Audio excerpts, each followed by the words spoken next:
Hello, topic is consignment accounts. Consignment क्या है? Consignment के एवज में हम किन किन अकाउंट्स को प्रिपेयर करेंगे और कैसे प्रिपेयर करेंगे। तो पहले हम इसका मीनिंग देखते हैं। कंसाइनमेंट का हिंदी मीनिंग क्या है? प्रेषण। प्रेषण का मतलब है भेजा हुआ गुड्स। अब कौन सा गुड्स है, किसको भेजा गया है, क्यों भेजा गया है, सबसे पहले अपन वो देखते हैं। देखो, एक पर्सन है, वो पर्सन क्या करता है? गुड्स का प्रोडक्शन करता है। सिर्फ प्रोडक्शन करता है लेकिन सेल नहीं करता। एक पर्सन सिर्फ गुड्स का प्रोडक्शन करता है, खुद उस गुड्स की सेल नहीं करता।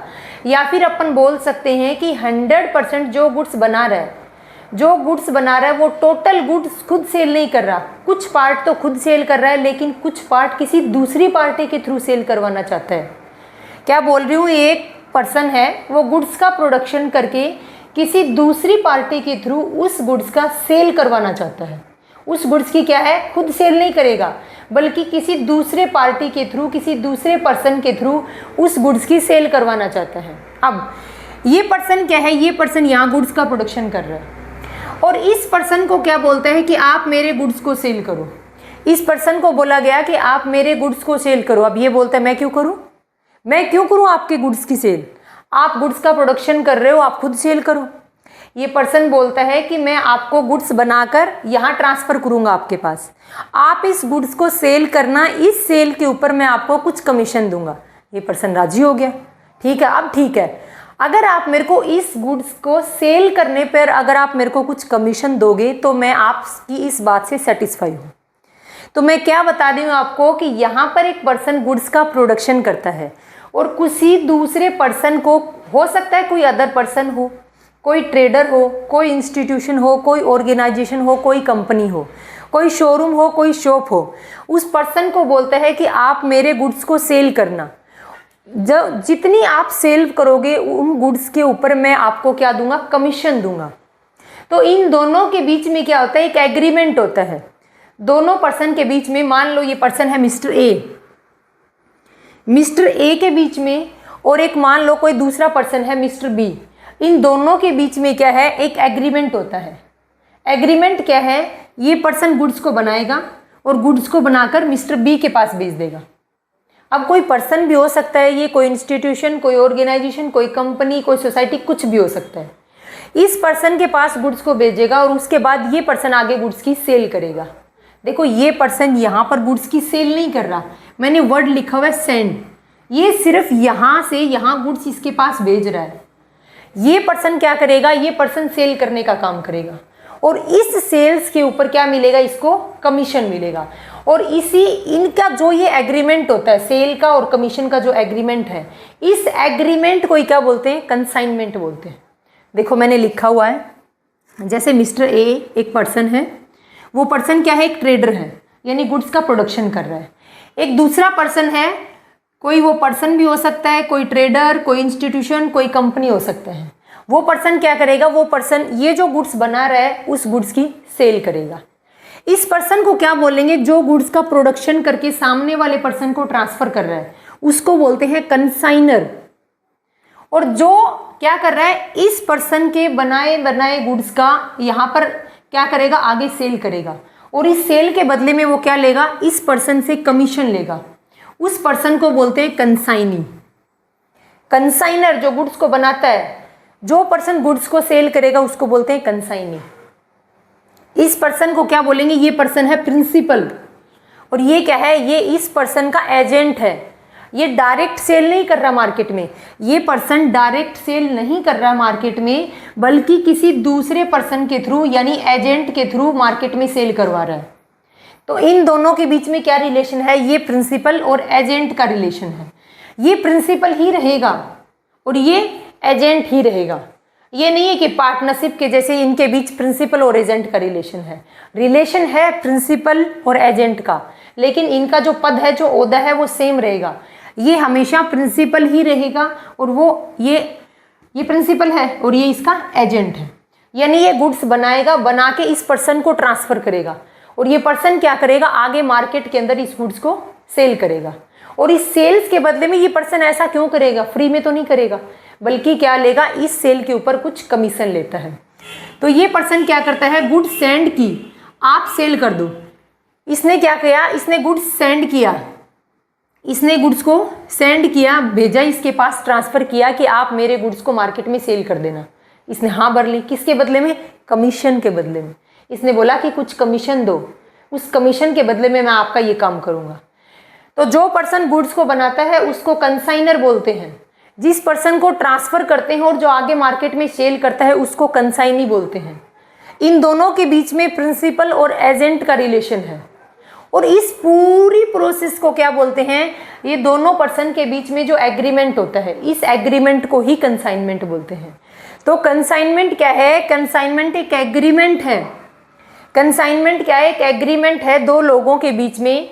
इनमें क्या एग्रीमेंट होता है कि मैं गुड्स का प्रोडक्शन करूँगा और आप मेरे गुड्स को आगे मार्केट में सेल करना, इसके बदले में मैं आपको एक कमीशन भी दूंगा, मैं आपको फिक्स रेट से कमीशन भी दूंगा, जितनी ज़्यादा सेल करोगे उतना ही ज़्यादा कमीशन मिलेगा। इस एग्रीमेंट को क्या बोलते हैं, कंसाइनमेंट बोलते हैं। समझ आया? देखो मैंने लिखा हुआ है बाकायदा सारी चीज़, यहाँ पर आप देख लेना। अब देखो यहाँ से क्या है, यहाँ से गुड्स जा रहा है, यहाँ से गुड्स जाता है किस पर्सन के पास, इस पर्सन के पास जाएगा। नीचे मैंने लिखा गुड्स गया, वहाँ पर गया और यहाँ पर गुड्स आ गया। अब इस पर्सन ने, जो ये मिस्टर ए है, ये गुड्स का ट्रांसफ़र करता है, इसको बोलते हैं आउटवर्ड कंसाइनमेंट। क्या बोलते हैं, आउटवर्ड कंसाइनमेंट। और ये पर्सन क्या करता है, गुड्स को रिसीव करता है, इसको बोलते हैं इनवर्ड कंसाइनमेंट। ये वर्ड ध्यान रखना, आउटवर्ड, ये गुड्स को भेज रहा है, इस पर्सन के पास में यहाँ से गुड्स आ रहा है, इसलिए इसको बोलते हैं इनवर्ड कंसाइनमेंट। ठीक है, अब देखो इनसे रिलेटेड कुछ पॉइंट लिखे मैंने यहाँ पर। प्रिंसिपल और एजेंट का रिलेशन है, ये क्या है, ये प्रिंसिपल है, और जो पर्सन इसका काम कर रहा है उस पर्सन को क्या बोलते हैं, एजेंट बोलते हैं। ये बायर और सेलर नहीं है, ये पर्सन यहाँ अपनी गुड्स का सेल नहीं कर रहा है, यहाँ पर सिर्फ ट्रांसफ़र कर रहा है। क्या कर रहा है, सेंड कर रहा है, भेज रहा है, ट्रांसफ़र कर रहा है। और ये पर्सन क्या करेगा, आगे मार्केट के अंदर सेल करेगा। तो ये बायर और सेलर नहीं है, इनके बीच में सेलर और बायर का रिलेशन नहीं है, बल्कि प्रिंसिपल और एजेंट का रिलेशन है। दूसरा देखो, गुड्स को यहाँ से यहाँ ट्रांसफ़र किया गया है, इसने सेल नहीं किया। अगर ये पर्सन इसको सेल कर देता तो उस गुड्स के ऊपर किसका हक होता, इस पर्सन का। लेकिन यहाँ से मिस्टर ए ने गुड्स को ट्रांसफ़र किया है, तो मालिकाना हक किसका हुआ, मालिकाना हक किसका हुआ उस गुड्स के ऊपर, इसी मिस्टर ए का हुआ। तो मालिकाना हक किसका होगा, कंसाइनर का होगा। मालिकाना हक किसका हुआ, कंसाइनर का हुआ। कंसाइनर कौन है, ये पर्सन जो गुड्स को बना रहा है। फिर बोला गया था कि पोजीशन ऑफ कंसाइनी, फिर ये पर्सन कौन है, कंसाइनी कौन है, कंसाइनी कौन है। कंसाइनी की जो पावर है, जो पोजीशन है, वो कस्टोडियन की है, यानी इसकी कस्टडी में गुड्स रखा रहेगा। और जब भी डिमांड हुई, यानी जब भी मान लो इस पर्सन का शोरूम है, ये इस पर्सन का क्या है, इस पर्सन का शोरूम है, ये पहले से गुड्स को सेल कर रहा है। ये पर्सन क्या बोलता है कि आप अपने गुड्स का सेल तो कर रहे हो, साथ में क्या है, आप अपने शोरूम में मेरे गुड्स को भी रख लेना। मैं जो शूज़ बना रहा हूँ, मान लो ये शूज़ बनाता है, कि आप मेरे शूज़ को भी अपने शोरूम में रख लेना और मेरे शूज़ को भी सेल कर देना। तो इस पर्सन के पास में जो शूज़ रखे हुए हैं, किसके, इसके बनाए हुए शूज़, तो वो क्या है, वो कस्टडी के अंदर रखे हुए हैं। तो कंसाइनी की जो पोजीशन है, कस्टोडियन की है।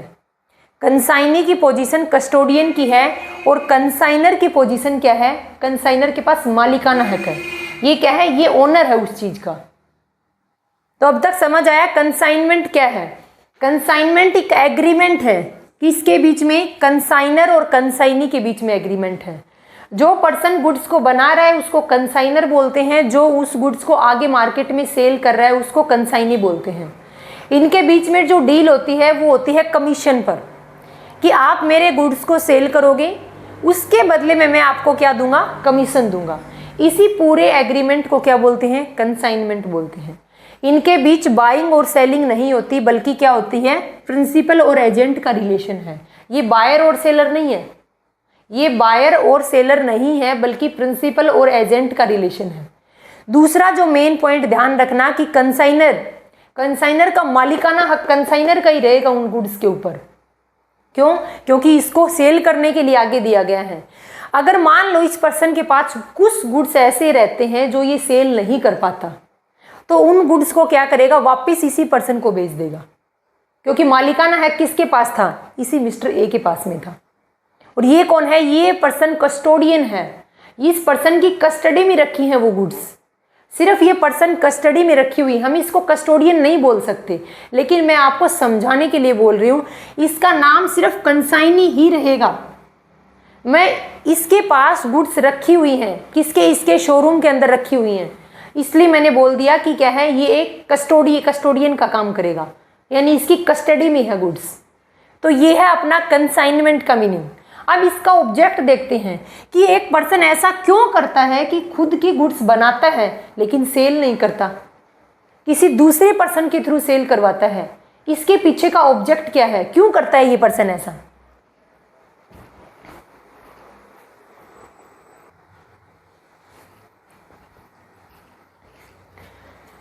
अब हम देखते हैं कि ऑब्जेक्टिव ऑफ कंसाइनमेंट, यानी कंसाइनमेंट के ऑब्जेक्ट क्या है। वो देखो, हम क्यों ऐसा करते हैं कि एक पर्सन गुड्स को बनाता है बल्कि खुद सेल नहीं करता, बल्कि किसी दूसरे पर्सन के थ्रू सेल करवाता है। मैं ये नहीं बोलती कि ये पर्सन, मान लो ये पर्सन गुड्स का प्रोडक्शन करता है, ये कंसाइनर है, और ये इस पर्सन के थ्रू क्या करवाता है, अपनी सेल करवाता है।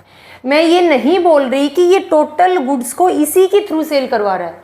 हो सकता है कि इसकी और भी शोरूम हो, और भी स्टॉप हो, जहाँ पर ये क्या और भी पॉइंट हैं, इसके सेलिंग पॉइंट और भी हैं जहाँ पर ये अपनी गुड्स को सेल कर रहा है, लेकिन ये कुछ सेल को किसी दूसरे पर्सन के थ्रू सेल करवाना चाह रहा है। कुछ सेल तो खुद करता है और कुछ सेल्स किसी दूसरे पर्सन के थ्रू करवाता है। ऐसा रीज़न क्या है, क्यों करवाता है, ये देखना है। अब देखो, सबसे पहला ऑब्जेक्ट है कंसाइनमेंट को करवाने का, मतलब किसी दूसरे पर्सन के थ्रू सेल करवाने का पहला ऑब्जेक्ट है increase the sales by new market. ये जिस मार्केट में गुड्स को बना रहा है और सेल कर रहा है, यानी ये पर्सन है, मान लो एक पर्सन है, ये जिस मार्केट में गुड्स को बना रहा है और सेल कर रहा है, वहाँ इसकी सेलिंग चल रही है, लेकिन ये किसी दूसरे मार्केट में अपनी गुड्स की सेल करना चाहता है। तो क्या करता है, किसी एजेंट को अपॉइंट करता है, किसी पर्सन को अपॉइंट करता है कि आप मेरे नाम से क्या करो, वहाँ पर गुड्स को सेल करो। तो पहला टॉपिक है कि अपनी सेल्स को यो इंक्रीज करना चाहता है। ये पर्सन अपनी सेल्स को नए मार्केट में इंक्रीज करने के लिए, नए मार्केट में अपनी सेल्स को बढ़ाने के लिए क्या करता है, किसी अदर पर्सन को सेलेक्ट करता है, अपॉइंट करता है कि आप मेरे नाम पर क्या करो, मेरे प्रोडक्ट की सेल करो। दूसरा ऑब्जेक्ट है to take advantage of price variation. हो सकता है कि जहाँ पर ये गुड्स को बना रहा है और सेल कर रहा है, वहाँ पर क्या है, इतनी सेल्स प्राइस नहीं है गुड्स की, और किसी दूसरे मार्केट के अंदर वही गुड्स महंगी बिक रही है। तो ये एक पर्सन क्या करेगा, किसी पर्सन को, किसी अदर पर्सन को, इंस्टीट्यूशन को, ऑर्गेनाइजेशन को अपॉइंट करेगा कि आप में क्या करो, आप मेरे गुड्स को उस मार्केट में सेल करो। क्यों, रीज़न क्या है कि ये उस प्राइस का लाभ उठाना चाह रहा है। दूसरे मार्केट में जो प्राइस, हाई प्राइस पर वही गुड्स सेल हो रही है, तो उस प्राइस का एडवांटेज लेना चाहता है ये। तीसरा रीज़न है to take advantage of the skill and reputation of agent. हो सकता है, मान लो सामने वाला पर्सन, ये पर्सन, इसका क्या है, एक शोरूम है, और इस शोरूम की क्या है, इस शोरूम की अच्छी रेपुटेशन है, अच्छा नाम चलता है इस शोरूम का। तो ये पर्सन क्या करेगा, इससे एग्रीमेंट करेगा कि आपका शोरूम अच्छा चलता है, आपके शोरूम में थोड़ी सी जगह बना लो और मेरे प्रोडक्ट को भी वहीं रख लो, और क्या करो, जब आपके गुड्स को लेने के लिए कस्टमर आएंगे तो वहाँ पर मेरे गुड्स को भी सेल कर देना आप। तो क्या कर रहा है, इस सामने वाले पर्सन की रेपुटेशन को यूज करने के लिए, इस सामने वाले पर्सन की स्किल और रेपुटेशन को यूज करने के लिए ये पर्सन एक एग्रीमेंट कर लेता है इससे कि आप मेरे गुड्स को सेल करो। ये क्या है, इस वजह से क्या है, कोई पर्सन कंसाइनमेंट करना चाहता है, कोई पर्सन एग्रीमेंट करता है। क्यों ऐसा एग्रीमेंट, इसलिए करता है कि वो नए मार्केट के अंदर सेल्स करना चाहता है। दूसरा, वो प्राइस की वेरिएशन का फ़ायदा उठा रहा है, दूसरे मार्केट में उसी की प्रोडक्ट की हाई प्राइस पर सेल हो रही है, तो वो क्या करेगा, उस दूसरे मार्केट की क्या उठाएगा, उस सेल्स प्राइस का फ़ायदा उठाना चाहता है। तीसरा, सामने वाले पर्सन की रेपुटेशन का और स्किल का फ़ायदा उठाने के लिए वो उस पर्सन से एग्रीमेंट करता है कि आप मेरे गुड्स को अपने सेलिंग पॉइंट पर रखो और वहाँ पर सेल कर देना, और उसके बदले में मैं आपको क्या दूंगा, कमीशन दूंगा। तो ये ऑब्जेक्ट है। उसके बाद हम कंसाइनमेंट और सेल्स के अंदर डिफरेंस देखते हैं। मैंने कंसाइनमेंट आपको बता दिया, सेल्स आपको पहले से पता है। सेल्स क्या होता है? गुड्स को, गुड्स का सेल करना क्या होता है? एक पर्सन क्या करता है, किसी फिक्स प्राइस पर क्या करता है, सामने वाले पर्सन को गुड्स देता है और उसके बदले में पैसे लेता है। इसको क्या बोलते हैं? सेल्स बोलते हैं।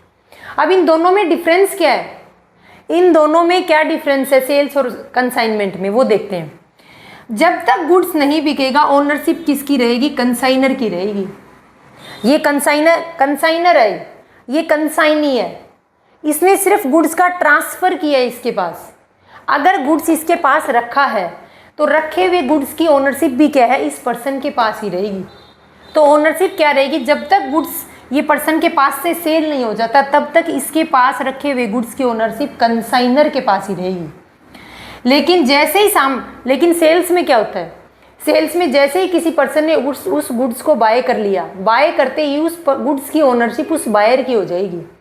सेलर का कोई लेना देना नहीं है, क्योंकि बायर ने क्या कर दिया, उसके बदले में पैसे दिए हैं, उस गुड्स को परचेज कर लिया, अब ओनरशिप बायर की हो जाएगी। नेक्स्ट क्या है? इनके बीच में, कंसाइनर और कंसाइनी के बीच में प्रिंसिपल और एजेंट का रिलेशन है। लेकिन अगर सेल्स कर रहे हैं गुड्स का तो उन दोनों के बीच में रिलेशन बायर और सेलर का होता है। नेक्स्ट क्या है? गुड्स ट्रांसफ़र के बाद भी रिस्क कंसाइनर का ही रहता है। इस पर्सन ने क्या किया? इस पर्सन के पास मिस्टर ए ने क्या कर दिया था? मिस्टर ए ने मिस्टर बी के पास में गुड्स का ट्रांसफ़र कर दिया। गुड्स को ट्रांसफ़र करने के बाद भी रिस्क किसका रहता है? इसी कंसाइनर का रहता है। इसकी शॉप पर रखा गुड्स डैमेज हो गया, ख़राब हो गया, चोरी होगी उसकी, या फिर आग की वजह से वो डैमेज ख़त्म हो गया, तो वो रिस्क किसका है? इस कंसाइनर का है। लेकिन सेल्स में क्या होता है? जैसे ही गुड्स को सेल करते हैं तो बायर ने क्या कर लिया? उस गुड्स को बाय कर लिया। उस गुड्स को बाय करने के बाद चाहे वो गुड्स नीचे गिर के टूटे, चाहे वो गुड्स आग से ख़त्म हो जाए, चाहे उस गुड्स की चोरी हो जाए, पूरे का पूरा रिस्क किसका रहता है? पूरा रिस्क बायर का रहता है। नीचे क्या लिखा था कि कमीशन पे करेगा। अब ये पर्सन क्या करेगा? अब ये पर्सन इसको क्या करेगा? कमीशन पे करेगा। क्यों? क्योंकि ये पर्सन फ्री तो बैठा नहीं है। क्यों? ये पर्सन इसकी बुआ का लड़का तो है नहीं कि करेगा कि हाँ आप मेरे को गुड्स भेजो और मैं सेल कर दूंगा। नहीं, ये पर्सन क्या करेगा? इस पर्सन से एक कमीशन लेगा। मिस्टर बी क्या करेगा? मिस्टर बी डिमांड करेगा कि मैं आपको आपके गुड्स की सेल कर रहा हूँ, लेकिन उसके बदले में आप मुझे क्या दो? कुछ कमीशन दो। तो कमीशन मिलेगा किसके ऊपर? सेल्स प्राइस के ऊपर मिलेगा। और यहाँ पर कमीशन का कोई चक्कर नहीं है। सेलर ने गुड्स सेल किया, बायर ने गुड्स को बाय कर लिया, काम खत्म। कंसाइनर और कंसाइनी दोनों के एक्सपेंस देखो, चाहे एक्सपेंस कंसाइनर कर रहा हो उस गुड्स के ऊपर और चाहे कंसाइनी उस गुड्स के ऊपर कोई एक्सपेंस कर रहा हो, दोनों के खर्चे कौन वहन करेगा? ये कंसाइनर वहन करेगा। लेकिन आफ्टर सेल्स करने के बाद टोटल खर्चे किसके होंगे? सेलर का कोई हक नहीं है। गुड्स को सेल करने के बाद सेलर का कोई खर्चा नहीं होता। सेलर कुछ भी नहीं खर्च करता उसके ऊपर। जैसे ही सेल किया, काम खत्म, कॉन्ट्रैक्ट खत्म उनके बीच का। लेकिन यहाँ पर ऐसा नहीं है। इसने गुड्स को यहाँ ट्रांसफ़र कर दिया, ट्रांसफ़र करने के खर्च भी इसके लगेंगे। अगर उस गुड्स के ऊपर कोई अदर एक्सपेंस करने की रिक्वायरमेंट है, कोई पैकिंग करने की रिक्वायरमेंट है, कोई और रिक्वायरमेंट है एक्सपेंस की, तो वो सारे खर्चे भी किसके होंगे? मिस्टर बी ए के होंगे, कंसाइनर के होंगे। तो ये क्या है? कंसाइनमेंट और सेल्स के बीच में डिफरेंस है। कुछ डिफरेंस बाकी हैं वो और देखते हैं।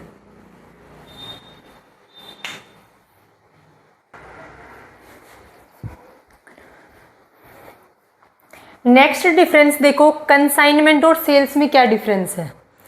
परफॉर्मा इनवॉइस तैयार करके किसको भेजेगा? कंसाइनी को भेजेगा।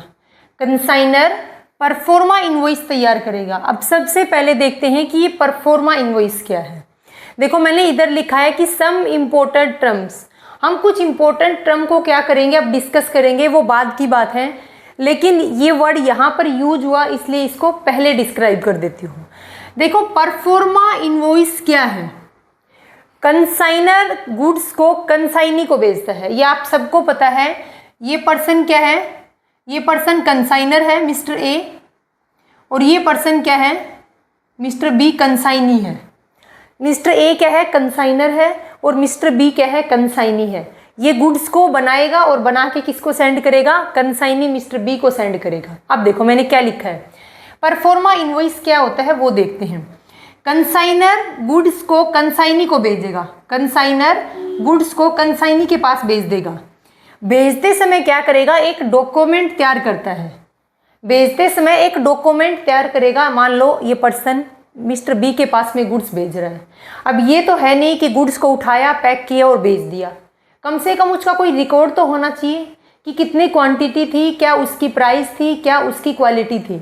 तो क्या करेगा, जब कंसाइनर कंसाइनी के पास में गुड्स को ट्रांसफ़र करता है तो ट्रांसफ़र करते टाइम एक डॉक्यूमेंट तैयार करता है और उस डॉक्यूमेंट में लिखता क्या है, जो गुड्स भेजा है उस गुड्स की क्वांटिटी, उसकी क्वालिटी, उसकी प्राइस, कितनी यूनिट है, प्राइस क्या है, क्वालिटी, क्वांटिटी, सब कुछ उस डॉक्यूमेंट में वो लिख के देता है। किसको, इस कंसाइनी को सब कुछ क्या करके लिख के देगा, इस लिख के दे दिया। इसी डॉक्यूमेंट को क्या बोलते हैं, परफॉर्मा इनवॉइस बोलते हैं। ये as it is same invoice के जैसे है। इनवॉइस क्या होता है, सेल्स में यूज होता है वर्ड। देखो जब कोई भी पर्सन, मान लो कोई शोरूम है, आप किसी शोरूम से कपड़े लेने के लिए जाते हो, उस टाइम पर क्या है, सामने वाला पर्सन आपको बिल बना कर देता है, सामने वाला पर्सन आपको इनवॉइस तैयार करके देगा, उसमें क्वालिटी, क्वांटिटी, प्राइस सब कुछ लिखा होता है कि ये लो आपको इनवॉइस, आप कर दो पेमेंट, एक तरीके का बिल तैयार करके देता है। तो ऐसे ही कंसाइनर क्या करेगा, जब कंसाइनी को गुड्स ट्रांसफ़र करता है तो ट्रांसफ़र करते टाइम एक डॉक्यूमेंट तैयार करता है। उस डॉक्यूमेंट में उस गुड्स की क्वांटिटी, क्वालिटी, प्राइस, यूनिट सब कुछ लिखा होता है। उसी डॉक्यूमेंट को परफॉर्मा इनवॉइस बोलते हैं। उसमें प्राइस भी लिखी है। क्या ये कंसाइनी इस प्राइस को पे करेगा? मेरा आपसे क्वेश्चन है, क्या ये कंसाइनी इस प्राइस को पे करेगा? बिल्कुल नहीं करेगा ये कंसाइनी इस प्राइस को पे। ये प्राइस को पे नहीं करेगा क्योंकि ये गुड्स को परचेज नहीं कर रहा, बल्कि गुड्स इसकी कस्टडी के अंदर रखी रहेंगी जब तक वो सेल नहीं हो जाती। तो नीचे मैंने लिखा क्या, प्राइस, तो बट लेकिन कंसाइनी ये प्राइस पे नहीं करेगा। जब इसने गुड्स को ट्रांसफ़र किया तो उस डॉक्यूमेंट में प्राइस भी तो लिखी थी। तो क्या ये पर्सन मिस्टर बी इसको इस प्राइस की पेमेंट करेगा? ये बिल्कुल भी इस प्राइस की पेमेंट नहीं करेगा। जब तक पे नहीं करेगा इस अमाउंट को, मान लो उसमें गुड्स लिखा होता 60,000 का गुड्स भेज दिया उन्होंने, तो जितने का जैसे जैसे गुड्स सेल होता रहेगा वो क्या करता रहेगा, उसकी जितनी भी प्राइस है उसको ट्रांसफ़र करता रहेगा। गुड्स सेल होने के बाद ही कंसाइनर क्या करेगा, पेमेंट करेगा। ये कंसाइनी इस कंसाइनर को पेमेंट कब करेगा, जब इस गुड्स की सेल हो जाएगी। तो मैंने आपको दो इन्फॉर्मेशन दी। पहला बताया कि परफॉर्मा इनवॉइस क्या है। ये एज इट इज़ इनवॉइस के जैसे ही बनता है, इसको परफॉर्मा इनवॉइस नाम दिया गया है। रीज़न क्या है, क्योंकि इसमें सारी क्वालिटी, क्वांटिटी, उस गुड्स से रिलेटेड सारी इन्फॉर्मेशन लिखी होती है। बात जो मैंने बताई वो आपको ये थी कि इसमें जो प्राइस लिखी है वो ये कंसाइनी इस कंसाइनर को पे नहीं करेगा। रीज़न क्या था, क्योंकि इन दोनों के बीच में बाइंग और सेलिंग नहीं हो रही, बल्कि ये एक एजेंट का काम कर रहा है। और एजेंट के थ्रू, एजेंट का काम क्या है, इस पर्सन के गुड्स को आगे सेल करना है। जब तक आगे सेल नहीं हो जाएंगी वो गुड्स, तब तक ये पर्सन इसको कुछ भी पेमेंट नहीं करेगा। अब हम आते हैं हमारे डिफरेंस के ऊपर। देखो, परफॉर्मा इनवॉइस तैयार करके कंसाइनी को भेजेगा। कंसाइनर क्या करता है, एक परफॉर्मा इनवॉइस तैयार करता है और कंसाइनी को भेज देता है। बट कंसाइनर क्या करेगा, बट ये कंसाइनर को पे नहीं करेगा। बट ये कंसाइनर को पेमेंट नहीं करेगा। मैंने बता दिया था ना, इस पर्सन ने परफॉर्मा इनवॉइस तैयार किया, कंसाइनी को भेज दिया। क्या कंसाइनी इसको पेमेंट देगा? बिल्कुल भी पेमेंट नहीं देगा जब तक गुड्स सेल नहीं हो जाते। सेल्स की केस में क्या है, इनवॉइस में लिखी गई अमाउंट बायर सेलर को उसी टाइम पेमेंट करेगा। आप किसी शोरूम में कपड़े लेने के लिए गए, वहाँ पर आपको इनवॉइस तैयार किए दिया कि आपने इतने कपड़े परचेज कर लिए हैं। क्या या तो क्रेडिट परचेज हो सकती हो, क्रेडिट परचेज होगी तो आपको बिल मिलेगा। अगर आपकी कैश परचेज है तो उसी टाइम आप पेमेंट करोगे। क्या इन फ्यूचर रखोगे कि मान लो कोई अननोन पर्सन है, शोरूम है दिल्ली के अंदर, बंदा आया है राजस्थान से, क्यों करेगा वो उसको क्रेडिट सेल्स? कैश के अंदर सेल्स करेगा तो उसी टाइम पेमेंट करनी पड़ेगी सेलर को। दूसरा क्या है कि कंसाइनी क्या कभी डेटर बन सकता है? क्या इस पर्सन को, मिस्टर बी क्या इस पर्सन का कभी डेटर्स हो सकता है? ये डेटर हो ही नहीं सकता, क्योंकि इनके बीच में बाइंग और सेलिंग नहीं हो रही, इनके बीच में बाइंग और सेलिंग नहीं हो रही, इसलिए कंसाइनी को कभी भी डेटर्स नहीं बोल सकते। लेकिन सेल्स के एवज में क्या है, अगर क्रेडिट के अंदर परचेज किया है, अगर क्रेडिट में परचेज किया है तो ये पर्सन क्या बन जाएगा, सामने वाली पार्टी का डेटर्स बन जाएगा। यानी हमारा शोरूम है और सामने वाले पर्सन को हमने क्रेडिट के अंदर गुड्स को सेल कर दिया, तो अब से वो हमारा डेटर्स है।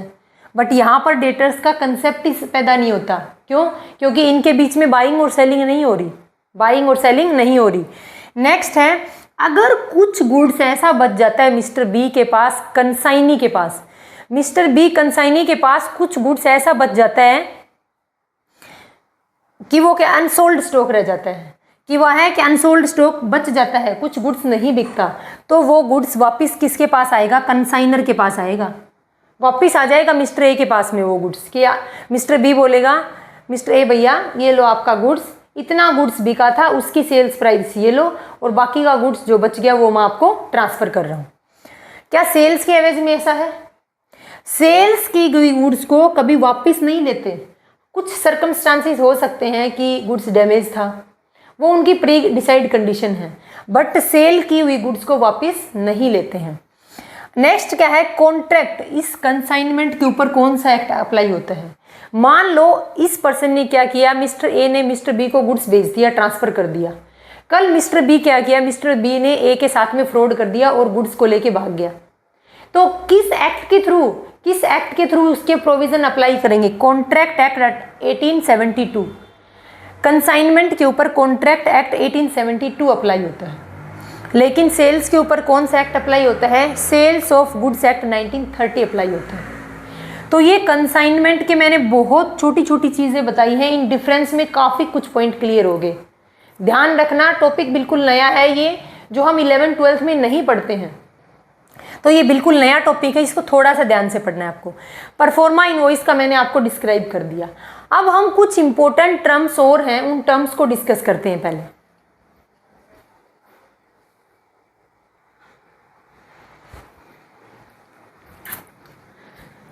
अब नेक्स्ट टर्म अपने पास कमीशन।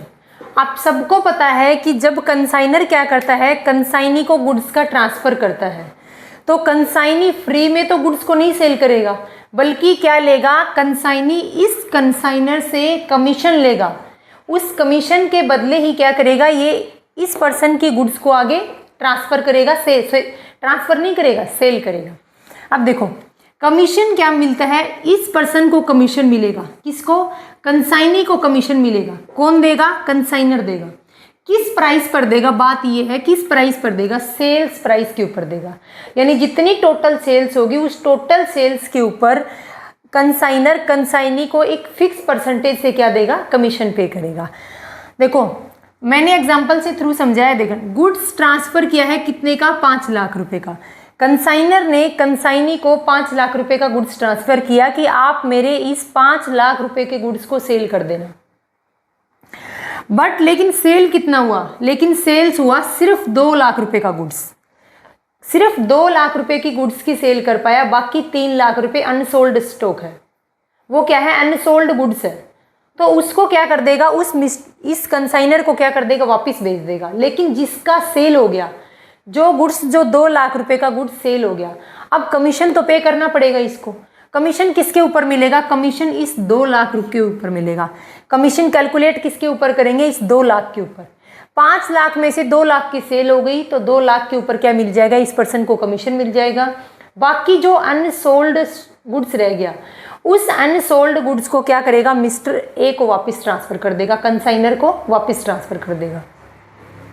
अब देखो कमीशन भी क्या है, 2-3 तरीके का कमीशन हो सकता है। पहला है del credere commission, del credere commission.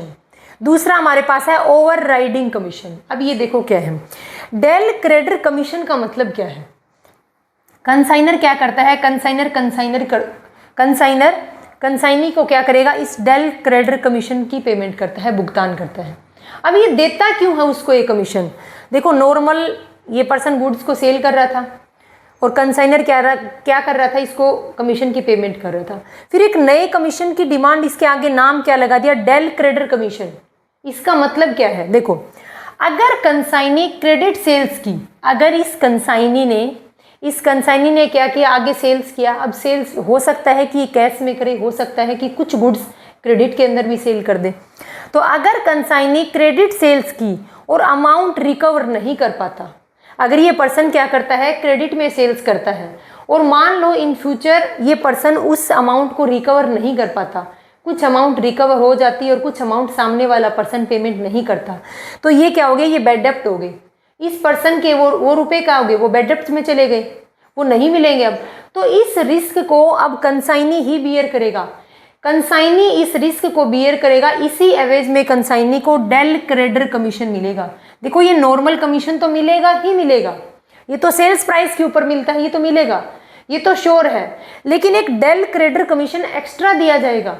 वो किस नाम का कमीशन है कि अगर कंसाइनी ने क्रेडिट के अंदर सेल्स की और अगर क्रेडिट में सेल्स करने की वजह से कुछ डेटर्स ऐसे बने, कुछ पर्सन ऐसे हैं जिन्होंने पेमेंट नहीं की, जो बैड डेप्ट हो गए, उन बैड डेप्ट के रिस्क को अब ये पर्सन क्यों बियर करेगा।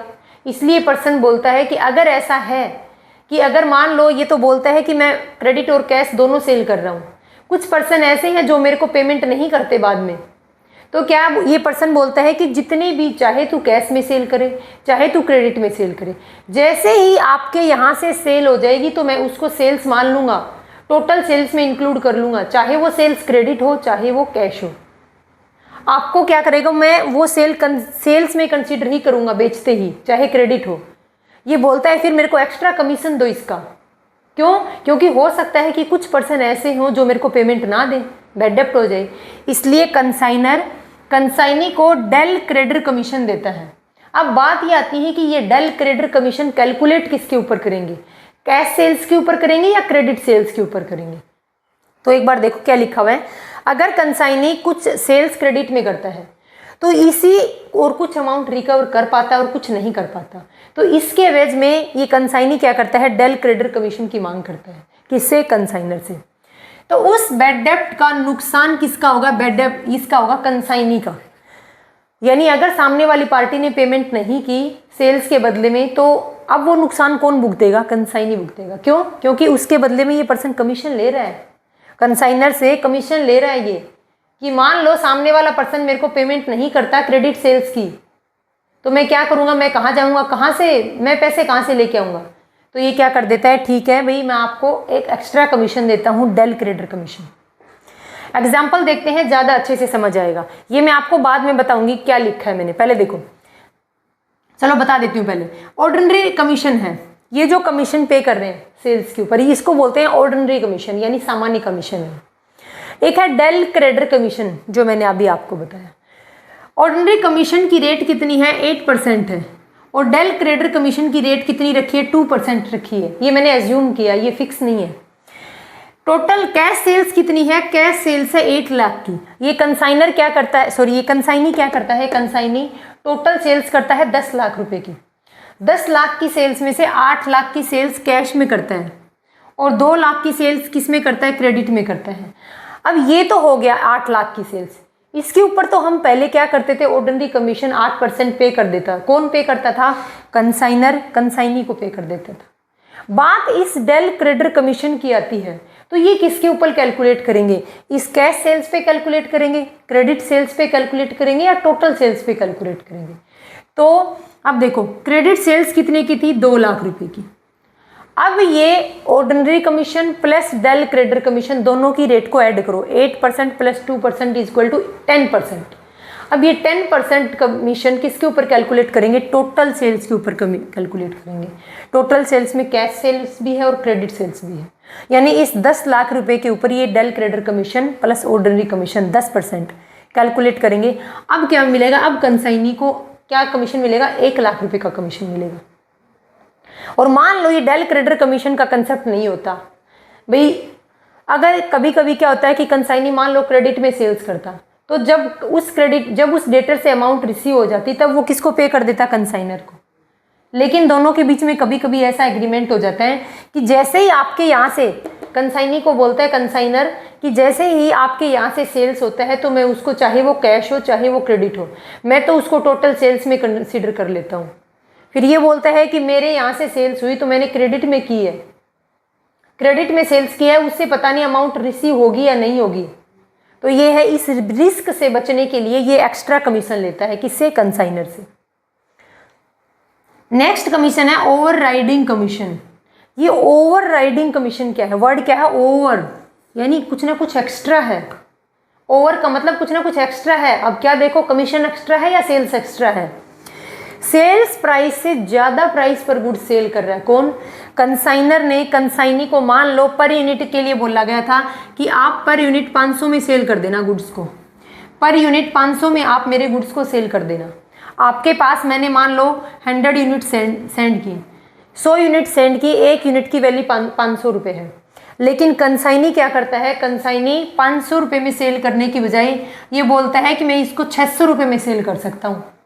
तो ये जो एक्स्ट्रा पर बेच रहे हैं ना, 500 रुपये वाली चीज़ को 600 रुपये में बेच रहे हैं, तो इस 600 के लिए कमीशन ये बोलेगा मेरे को तो एक्स्ट्रा कमीशन दो। ऑर्डिनरी कमीशन तो लूँगा लेकिन मैं एक्स्ट्रा कमीशन लूँगा। किसके लिए? क्योंकि मैं आपके गुड्स को 500 की बजाय 600 रुपये में बेच रहा हूँ। तो अगर कंसाइनी क्या करता है? सेल्स प्राइस से ज़्यादा प्राइस पर गुड्स को सेल करता है तो उसको एक एक्स्ट्रा कमीशन मिलेगा। उस एक्स्ट्रा कमीशन को ओवर राइडिंग कमीशन बोलते हैं। कंसाइनर कंसाइनी को पे करेगा। ये देखो, डेल क्रेडिटर कमीशन भी एक्स्ट्रा कमीशन था। उसको ऑर्डिनरी कमीशन तो मिल रहा था 8%, लेकिन 2% कमीशन डेल क्रेडिटर कमीशन दिया गया था कंसाइनी को। क्यों? क्योंकि वो क्या कर रहा था? आगे के रिस्क को, इन फ्यूचर क्या पता क्रेडिट की सेल से अमाउंट रिसीव हो या ना हो, उस रिस्क के एवज में उसको एक्स्ट्रा कमीशन दे रहे थे, डेल क्रेडिटर कमीशन। ये क्रेडिट सेल्स के ऊपर देते हैं उसको, टोटल सेल्स पे कैलकुलेट करेंगे। लेकिन उसको दे क्यों रहे हैं? रीज़न क्या है? रीज़न है कि वो कुछ क्रेडिट सेल्स भी तो करता होगा ना, इस वजह से। ओवर राइडिंग कमीशन क्यों दे रहे? ओवर, वो एक्स्ट्रा प्राइस में बेच रहा था गुड्स को। वो सामने वाले पर्सन को बोलता है कि आपकी 500 रुपये की गुड्स है, कंसाइनर को बोलता है कि 500 रुपये पर यूनिट सेल करने के लिए बोला था, मैं इस गुड्स को 600 रुपये में सेल कर दूंगा, आप मेरे को एक्स्ट्रा कमीशन देना पड़ेगा लेकिन इसके बदले में। तो जो एक्स्ट्रा कमीशन ले रहा है उसको बोलते हैं ओवर राइडिंग कमीशन। ये है अपना कमीशन वाला कंसेप्ट। आगे देखते हैं और टर्म।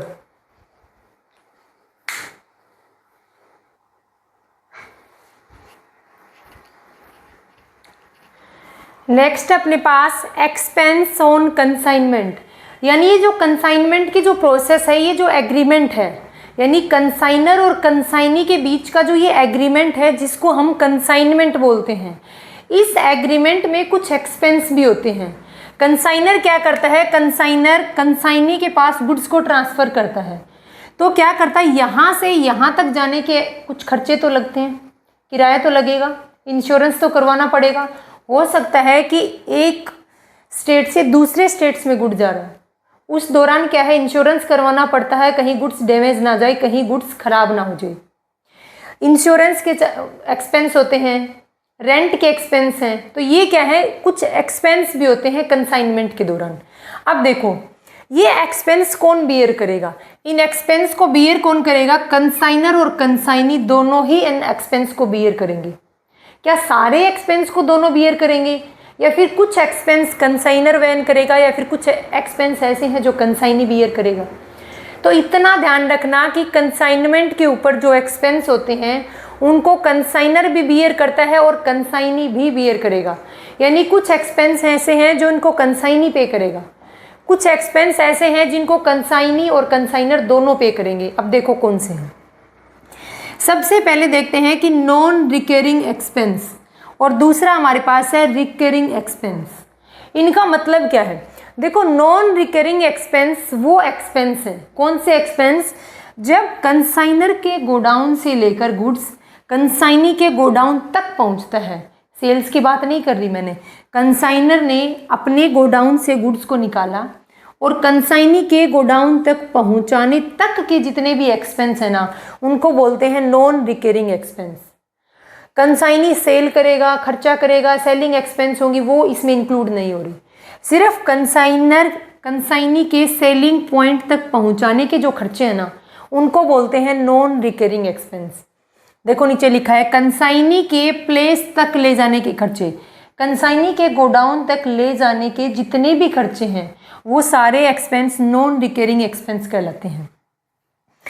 देखो नीचे लिखा है, पे चाहे कंसाइनर करे या कंसाइनी करे, यानी इन एक्सपेंस को कंसाइनर पे करे या फिर कंसाइनी पे करे, ये मैटर नहीं कर रखता, ये उन दोनों के बीच का एग्रीमेंट है, कॉन्ट्रैक्ट है। लेकिन कौन से एक्सपेंस नॉन रिकरिंग एक्सपेंस कहलाते हैं? जो कंसाइनर के गोडाउन से लेकर के कंसाइनी के गोडाउन तक गुड्स को पहुंचाने तक के एक्सपेंस नॉन रिकरिंग एक्सपेंस कहलाते हैं। इनको पे चाहे कंसाइनर करे या फिर कंसाइनी करे, ये ध्यान रखना है आपको पॉइंट, क्योंकि इन एक्सपेंस को नॉन रिकरिंग एक्सपेंस का कुछ पार्ट हम कब ऐड करेंगे जब स्टॉक, मान लो 5 लाख रुपए का गुड्स बेच दिया, 5 लाख रुपए का गुड्स कंसाइनर ने कंसाइनी को बेच दिया, इसके ऊपर एक्सपेंस लग गए 10,000 के, ये एक्सपेंस नॉन रिकरिंग एक्सपेंस है। अब ये एक्सपेंस कौन से नॉन रिकरिंग एक्सपेंस अब कब काम आएंगे? अगर 5 लाख रुपए के गुड्स को सेल हो गया तो ठीक है। अगर कुछ गुड्स सेल नहीं हो पाता, अगर 5 लाख का गुड्स सेल नहीं हो पाता, कुछ अनसोल्ड स्टॉक रह गया, कुछ अनसोल्ड गुड्स रह गया, उस टाइम पर क्या करेंगे? इन नॉन रिकरिंग एक्सपेंस का हम क्या करेंगे? कैलकुलेशन करेंगे, ऐड करेंगे। या फिर हो सकता है कि कुछ गुड्स लॉस हो गया, लॉस किसकी वजह से? अब नॉर्मल लॉस है। मैंने आपको 2 पॉइंट बताए हैं। देखो, कंसाइनर ने कंसाइनी को 5 लाख रुपए का गुड्स भेजा था सेल करने के लिए। मान लो 5 लाख में से 1 लाख का गुड्स क्या रह गया? अनसोल्ड स्टॉक है। 1 लाख का गुड्स अनसोल्ड स्टॉक है।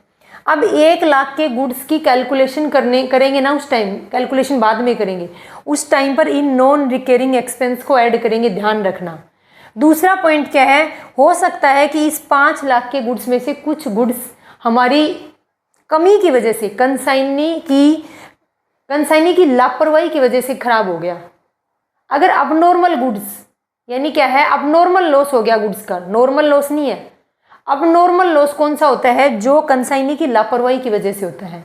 अगर कुछ गुड्स का लॉस हो गया कंसाइनी की लापरवाही की वजह से, यानी जब अबनॉर्मल लॉस का कैलकुलेशन करेंगे उस टाइम पर भी इन नॉन रिकरिंग एक्सपेंस को हम ऐड करेंगे, इनकी कैलकुलेशन करेंगे।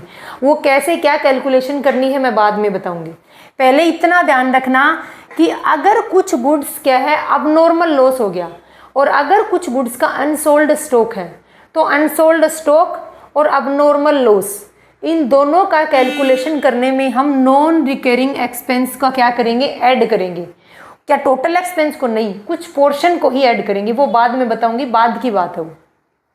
बस इतना ध्यान रखना, अबनॉर्मल लॉस और क्या है? अनसोल्ड स्टॉक, दोनों का जब कैलकुलेशन करेंगे तो सिर्फ और सिर्फ नॉन रिकरिंग एक्सपेंस के कुछ पार्ट को, पूरे पार्ट को नहीं, कुछ पार्ट को ही ऐड करेंगे, वो बाद में देखेंगे।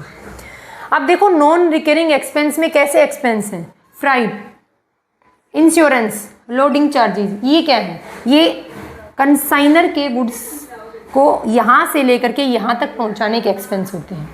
अब दूसरे हमारे पास रिकरिंग एक्सपेंस। रिकरिंग एक्सपेंस कौन से हैं? जो कंसाइनी के पास गुड्स पहुँचने के बाद किए जाते हैं। यानी यहाँ पर गुड्स भेज दिए, उसके बाद क्या किया? कंसाइनी अपनी गाड़ी लेके वापस निकल दिया। अब गुड्स किसके पास रखा हुआ है? गुड्स कंसाइनी के गोडाउन में रखा हुआ है। कंसाइनी अब इस गुड्स के ऊपर जो एक्सपेंस करेगा, मान लो इंश्योरेंस करवाता है इस गुड्स का, तो इंश्योरेंस के एक्सपेंस हो गए। मान लो इस गुड्स को सेल करता है तो सेलिंग के एक्सपेंस हो गए। या फिर कोई और, मान लो कहीं आगे सेल करना है किसी अदर पॉइंट पर, तो वहाँ तक पहुँचाने का जो रेंट लगेगा, वो खर्चे, वो सारे खर्चे कौन से कहलाएंगे? रिकरिंग एक्सपेंस कहलाएंगे। यानी कंसाइनी के पास गुड्स आने के बाद के जितने भी खर्चे हैं ना, कंसाइनी के पास गुड्स आ गया, उसके बाद जितने खर्चे करता है ना, कौन करेगा? कंसाइनी ही करेगा। अब कंसाइनर का रोल नहीं है, ये भी ध्यान रखना है। रिकरिंग एक्सपेंस कौन करता है? ओनली कंसाइनी बियर करेगा। लेकिन नॉन रिकरिंग एक्सपेंस कंसाइनर और कंसाइनी दोनों बियर करेंगे, ये भी ध्यान रखना है आपको। तो रिकरिंग एक्सपेंस कौन करेगा? क्योंकि कंसाइनर तो अपनी गाड़ी लेके वापस निकल लिया था, एक्सपेंस तो कंसाइनी ही करेगा, तो पूरे एक्सपेंस को ये खुद बियर करेगा। इनको बोलते हैं रिकरिंग एक्सपेंस। देखो नीचे लिख रखा है कि इन एक्सपेंस को कंसाइनी ही बियर करेगा। वही एक्सपेंस हैं जैसे इंश्योरेंस के हो गए, जैसे मान लो गुड्स कहीं सेल कर रहा है तो वहाँ तक ले जाने का रेंट हो गया, या फिर कोई सेलिंग एक्सपेंस हो गए, ये सारे नो रिकरिंग एक्सपेंस हैं और ये बियर कौन करेगा, ये कंसाइनी ही बियर करेगा। अब नेक्स्ट टर्म अपने पास अकाउंट सेल का मतलब क्या है, अकाउंट सेल। अकाउंट सेल अब क्या करेगा, ये अकाउंट सेल तैयार कौन करता है, ये एक डॉक्यूमेंट है। अकाउंट सेल का आप अलग अलग मीनिंग नहीं निकालना। अकाउंट का मतलब तो क्या है, अकाउंट, और सेल का मतलब सेल किया गया, यानी जितनी सेल की उसका अकाउंट तैयार करना है। नहीं, आप इसके वर्ड्स की मीनिंग पर मत जाना। यहाँ पर अकाउंट सेल का मतलब क्या है, एक ऐसा डॉक्यूमेंट है, एक ऐसा स्टेटमेंट तैयार करेगा। कौन तैयार करेगा, ये कंसाइनी तैयार करेगा। अकाउंट सेल के बारे में क्या बोला गया मैंने, एक स्टेटमेंट है, कौन तैयार करेगा, कंसाइनी तैयार करेगा। कंसाइनी के द्वारा तैयार किया जाने वाला जो स्टेटमेंट है, जो डॉक्यूमेंट है, उसको बोलते हैं अकाउंट सेल। इसमें ये लिखेगा क्या, लिखेगा कि कितनी सेल्स कर दी मैंने, उस सेल्स के ऊपर मैंने कितने एक्सपेंस कर दिए, यानी कौन से एक्सपेंस, ओनली रिकरिंग एक्सपेंस। साथ में कितना कमीशन तो मेरे को पे कर दिया, कितना कमीशन मैंने अर्न कमा लिया, कितना ड्यू है मेरा, ये सारी चीज़ें कंसाइनी इस अकाउंट सेल डॉक्यूमेंट के अंदर लिखेगा, इस स्टेटमेंट में लिखेगा। तो अब हम डिफरेंस देखते हैं परफॉर्मा इनवॉइस में और अकाउंट सेल में। देखो अकाउंट सेल मैंने आपको यहाँ बता दिया। अकाउंट सेल एक ऐसा स्टेटमेंट है, एक ऐसा डॉक्यूमेंट है जो कंसाइनी तैयार करता है। उसमें लिखेगा कि मैंने कितने की सेल की है, इतने एक्सपेंस हुए, इतना मैंने कमीशन अर्न कर लिया और इतना अभी ड्यू है। ये सारी चीज़ें इस अकाउंट सेल में लिखी जाती हैं।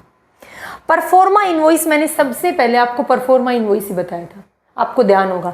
अब परफॉर्मा इनवॉइस और अकाउंट सेल में डिफरेंस देखते हैं। सबसे पहले देखो कि परफॉर्मा इनवॉइस को तैयार कौन करता है, कौन तैयार करता है, कंसाइनर तैयार करता है। लेकिन अकाउंट सेल को कौन तैयार करता है, कंसाइनी तैयार करता है। दूसरा है जो परफॉर्मा इनवॉइस है, सिर्फ एक बार तैयार किया जाएगा, प्रिपेयर वंस टाइम, सिर्फ एक बार तैयार करेगा। कब तैयार करेगा, कौन तैयार करता है, कंसाइनर। ये कब तैयार करेगा, जब गुड्स का ट्रांसफर करेगा, किसको करेगा, कंसाइनी को।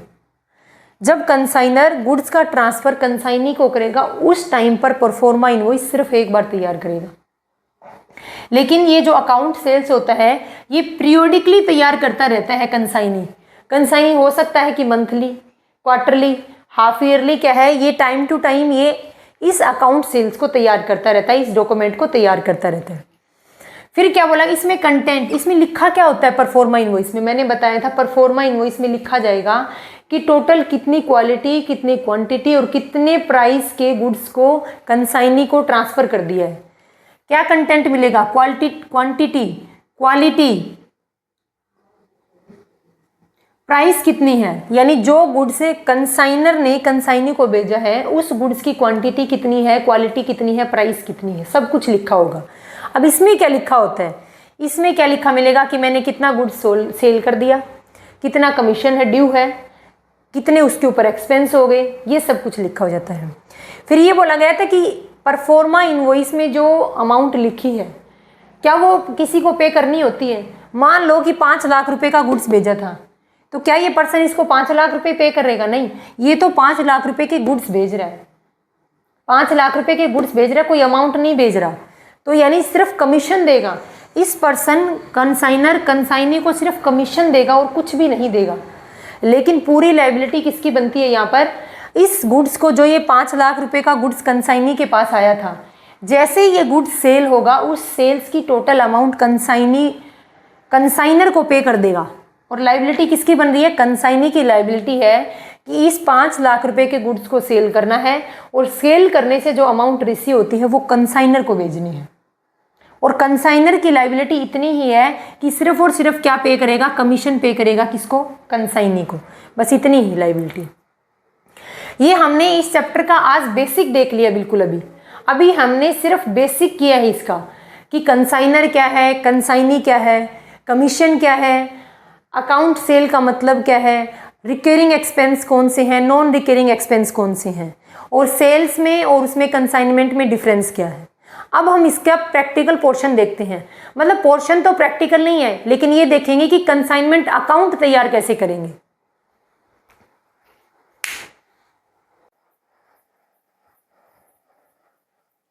अब आगे देखते हैं हम अकाउंटिंग प्रोसीजर, यानी जब एक कंसाइनमेंट का जो अपने पास कॉन्ट्रैक्ट होता है उस कॉन्ट्रैक्ट के अंदर किन किन बुक्स ऑफ अकाउंट को ओपन करते हैं। सबसे पहले हम करते हैं कंसाइनमेंट अकाउंट। कंसाइनमेंट अकाउंट क्या है, as it is P&L account के जैसे है। Consignment account like a P&L account, और कंसाइनमेंट अकाउंट का नेचर कैसा है, नॉमिनल अकाउंट है। Consignment account as it is P&L account के जैसे बनते हैं, यानी इस डेबिट साइड एक्सपेंस और क्रेडिट साइड इनकम। तो कंसाइनमेंट अकाउंट एक नॉमिनल अकाउंट है।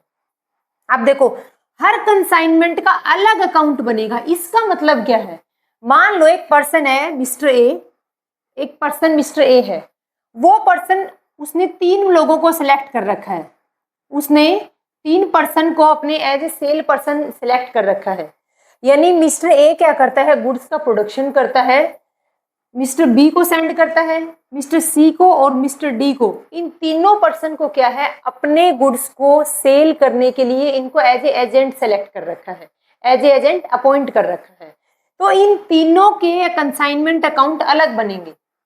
देखो, इस पर्सन के साथ इन दोनों के बीच में जो एग्रीमेंट हुआ है वो अलग है, इन दोनों के बीच में जो एग्रीमेंट हुआ वो अलग है, इन दोनों के बीच जो एग्रीमेंट हुआ वो अलग है। यानी हर क्या है, हर कंसाइनमेंट का अपना अलग अकाउंट बनेगा। हर एग्रीमेंट का इसके साथ जो एग्रीमेंट है उसका अलग कंसाइनमेंट अकाउंट बनाएंगे। तो मैंने यहाँ लिखा है कि हर कंसाइनमेंट का अपना अलग अकाउंट बनाएंगे। और ये कंसाइनमेंट अकाउंट का नेचर क्या है, नॉमिनल नेचर का अकाउंट है। Nominal nature, debit all expense, credit all income. अब देखो, नेक्स्ट पॉइंट क्या दिया गया है कि खर्चा चाहे कंसाइनी करे और खर्चा चाहे कंसाइनर करे, कहाँ शो करेंगे, कंसाइनमेंट अकाउंट की डेबिट साइड में शो करेंगे। यानी चाहे एक्सपेंस कंसाइनी के थ्रू हुआ हो, चाहे एक्सपेंस कंसाइनर के थ्रू हुआ हो, दोनों ही एक्सपेंस को कहाँ रिकॉर्ड करेंगे, कंसाइनमेंट अकाउंट की डेबिट साइड में रिकॉर्ड करेंगे। अब देखो नीचे, इसके जो भी प्रॉफिट या लॉस निकलेगा, इस कंसाइनमेंट अकाउंट से जो भी प्रॉफिट या लॉस निकलेगा, उस प्रॉफिट या लॉस को हम कहाँ ट्रांसफर करेंगे, कंपनी के स्टेटमेंट ऑफ P&L में। अब कंपनी का मतलब क्या है, इस पर्सन का, मान लो ये पर्सन है और इस पर्सन, ये कंपनी है और गुड्स का बनाती है, गुड्स को बना करके अलग अलग पर्सन एज ए एजेंट क्या कर रखे हैं, अपॉइंट कर रखे हैं, उनको क्या करता है, सेल करते हैं।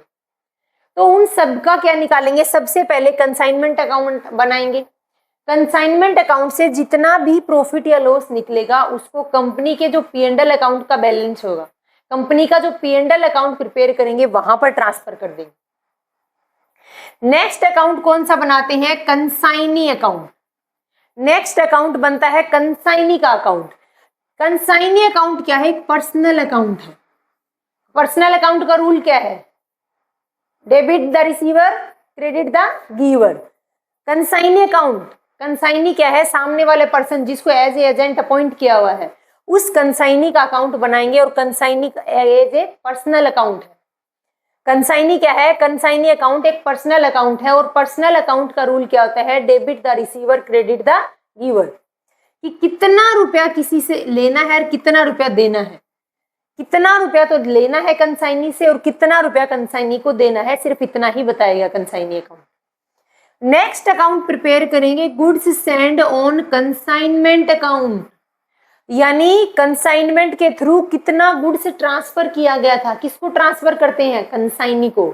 कंसाइनर ने इस कंसाइनी को कितना गुड्स ट्रांसफर किया था सेल करने के लिए, उसके लिए क्या बनाते हैं, गुड्स सेंड, गुड्स भेजा गया ऑन कंसाइनमेंट, उस एग्रीमेंट के बेस पर जो गुड्स भेजा गया उसका अकाउंट बनेगा। तो ये क्या है, ये भी एक ये क्या है, रियल अकाउंट है। और रियल अकाउंट किसका बनता है, रियल अकाउंट एसेट्स के बनते हैं। रियल अकाउंट का रूल क्या होता है, debit what come in, credit what goes out. Consignee को कितना गुड्स ट्रांसफर किया गया था और कितना गुड्स कंसाइनी ने वापस कर दिया। मान लो ये पर्सन था मिस्टर ए, मिस्टर ए क्या था, कंसाइनर था। और यहाँ पर एक दूसरा पर्सन है मिस्टर बी, मिस्टर बी क्या था, कंसाइनी था। तो मिस्टर ए ने मिस्टर बी को जो गुड्स ट्रांसफर किए थे सेल करने के लिए, उस गुड्स के लिए अकाउंट बनाते हैं, goods send to consignment account. और ये क्या है, कि रियल अकाउंट है। इसमें क्या लिखेंगे कि कंसाइनी को जितना गुड्स ट्रांसफर किया था उसका रिकॉर्ड करेंगे, और साथ में इस कंसाइनी ने जो गुड्स रिटर्न कर दिए, जो गुड्स कंसाइनर को वापस कर दिए, उस गुड्स की रिकॉर्डिंग करेंगे। नेक्स्ट अपने पास है स्टॉक ऑफ कंसाइनमेंट, यानी स्टॉक बच गया है किसके अंदर, इस कंसाइनमेंट के अंदर, यानी जो गुड्स बी से सेल नहीं हुआ वो कहाँ शो करेंगे, कंसाइनी से जो गुड्स सेल नहीं हुआ, जो क्लोजिंग स्टॉक बच गया उसको शो करेंगे स्टॉक ऑफ कंसाइनमेंट अकाउंट में। और ये भी क्या है, एक रियल अकाउंट है। कंसाइनी के पास जितना अनसोल्ड स्टॉक है उसको कहाँ शो करेंगे, स्टॉक ऑफ कंसाइनमेंट अकाउंट। तो देखो अपने से प्रैक्टिकल क्वेश्चन, लेंथी क्वेश्चन, बड़ा क्वेश्चन नहीं पूछेंगे क्योंकि ऑप्शनल है, फिर भी हमारे ऑप्शनल में तो कोई दिक्कत ही नहीं है। लेकिन अगर 4-4 नंबर के क्वेश्चन भी आते हैं, जैसे ईएमआरएस के अंदर आएंगे, ईएमआरएस में 4-4 नंबर्स के क्वेश्चन आएंगे तो पूरा क्वेश्चन पुट नहीं करेंगे। ऑप्शनल में क्वेश्चन कैसे पुट होंगे, पूछा जाएगा कि कंसाइनी के पास जो स्टॉक अनसोल्ड रह जाता है उसको किस अकाउंट में शो करेंगे, कहाँ शो करेंगे, स्टॉक ऑफ कंसाइनमेंट अकाउंट में शो करेंगे। कंसाइनर ने कंसाइनी को जो गुड्स सेल करने के लिए ट्रांसफर किया गया था उसको कहाँ शो करेंगे, goods send on consignment account में शो करेंगे। पूछ लेंगे कि इस अकाउंट का नेचर क्या है, ये दोनों ही अकाउंट रियल अकाउंट है, दोनों ही अकाउंट रियल अकाउंट है। कंसाइनी कैसा अकाउंट है, कंसाइनी ये तो आप देखकर पहचान जाओगे, कंसाइनी का अकाउंट है, एक पर्सनल अकाउंट है। कंसाइनमेंट का अकाउंट का नेचर कैसा है, कंसाइनमेंट अकाउंट एक नॉमिनल अकाउंट है, और नॉमिनल अकाउंट का debit all expense, credit all income. तो जितने भी एक्सपेंस होंगे कंसाइनमेंट अकाउंट के डेबिट साइड में आएंगे, और जितने भी इनकम होंगे कंसाइनमेंट अकाउंट के क्रेडिट साइड में आएंगे। बात ये आएंगे कि पॉइंट ये क्या है, पॉइंट अपना जो इंपॉर्टेंट है वो यहाँ कि इस कंसाइनमेंट अकाउंट में कौन से एक्सपेंस आएंगे, चाहे एक्सपेंस कंसाइनी ने किए हों चाहे एक्सपेंस कंसाइनर ने किए हों, दोनों के एक्सपेंस कहाँ आएंगे, कंसाइनमेंट अकाउंट के डेबिट साइड में आएंगे। अब हम क्या करेंगे, अब हम 1 बाय 1 टोटल एंट्री देखेंगे, हम एंट्री चेक करेंगे, एंट्री को शो करके दिखाऊंगी हर एक एंट्री को कैसे कैसे रिकॉर्ड करना है, क्योंकि क्वेश्चन पुट होगा या तो एंट्री पूछ लेंगे अपने से, या क्या है, या इनका नेचर पूछ लेंगे, या फिर क्या पूछा जाएगा कि इस अकाउंट में क्या शो करेंगे, इस अकाउंट में क्या शो करेंगे। तो अब हम क्या करेंगे, 1 बाय 1 टोटल एंट्री चेक करेंगे। देखो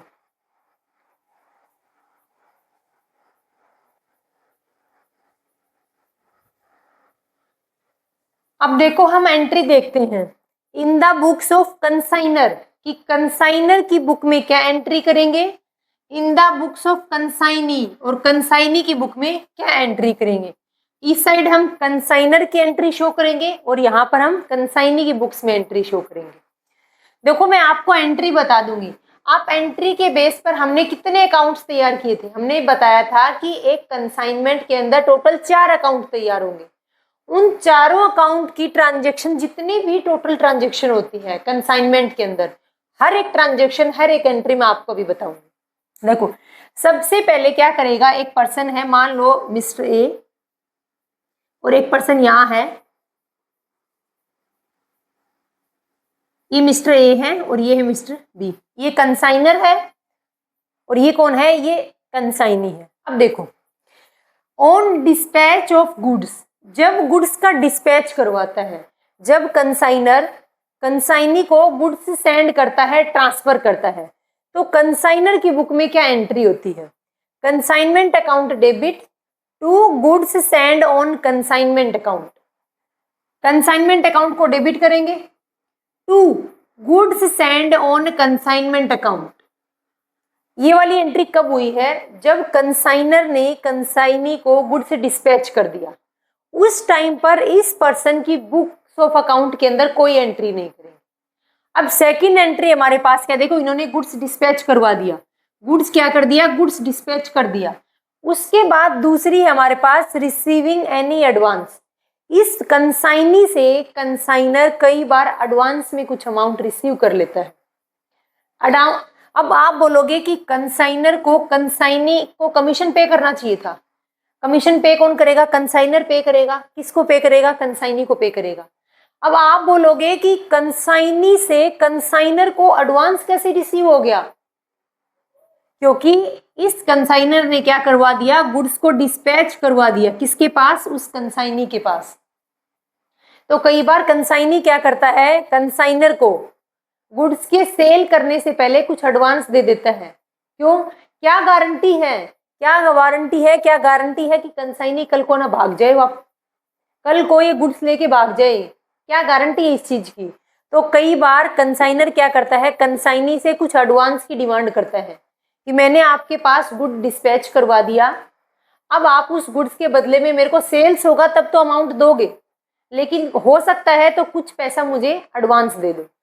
तो जब ये कंसाइनर को कुछ अमाउंट एडवांस में दे देता है तो कंसाइनर की बुक्स ऑफ अकाउंट में क्या एंट्री करेंगे, बैंक या फिर बीआर अकाउंट डेबिट, यानी या तो कैश दे दिया चेक या फिर बीआर दे दिया, बैंक या BR account debit to consignee account.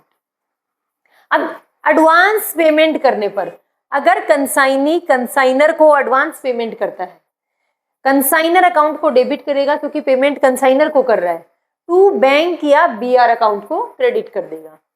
Next हमारे पास है on discount to BR. Consignor ने ये जो बीआर रिसीव किया था किससे, इस कंसाइनी से एडवांस पेमेंट के, इस कंसाइनी ने कंसाइनर को एडवांस पेमेंट या तो बाय बैंक कर दिया या फिर बीआर बना के दे दिया। तो बिल रिसीवेबल्स को ये कंसाइनर क्या करता है, डिस्काउंट करवा लेता है। डिस्काउंट करवाने पर एंट्री क्या है, इस बीआर को वो क्या है, या तो मैच्योरिटी डेट तक अपने पास होल्ड करके रख लेगा या फिर हो सकता है कि वो बैंक से डिस्काउंट करवा ले। एंट्री क्या करेंगे, bank account debit, discount charges account debit to BR account, BR को क्या कर देंगे, क्रेडिट कर देंगे। अब बैंक ने जितने डिस्काउंट चार्जेस काटने थे काट के बाकी का पैसा किसको दे दिया, कंसाइनर को दे दिया। क्या अब इसकी बुक्स ऑफ अकाउंट में कोई एंट्री होगी, बिल्कुल भी यहाँ कोई एंट्री नहीं होगी बुक्स ऑफ अकाउंट में। रीजन क्या है, क्योंकि इस पर्सन ने क्या था, बीआर दे दिया था, अब ये चाहे उसका डिस्काउंट करवाए चाहे ये मैच्योरिटी डेट तक रखे, इससे कंसाइनी को कोई लेना देना नहीं है। किसी बच्चे के दिमाग में क्वेश्चन जरूर चल रहा होगा इस एंट्री के कि यहाँ पर अगर कंसाइनर ने कंसाइनी को जब गुड्स डिस्पैच करवा दिया तो इसने एंट्री क्यों नहीं की, सिर्फ यहाँ पर एंट्री हुई है consignment account debit to goods and on consignment account, यहाँ पर एंट्री क्यों की नहीं की। रीजन क्या है, क्योंकि ये पर्सन कंसाइनर क्या है, कंसाइनी को गुड्स ट्रांसफर करता है, सेल नहीं कर रहा, ट्रांसफर करता है गुड्स को, सेल नहीं करता। गुड्स की ओनरशिप इसी पर्सन के पास में है, गुड्स की ओनरशिप क्या है, इसी पर्सन के पास में है। अब हम क्या देखते हैं, इससे आगे की एंट्री देखते हैं।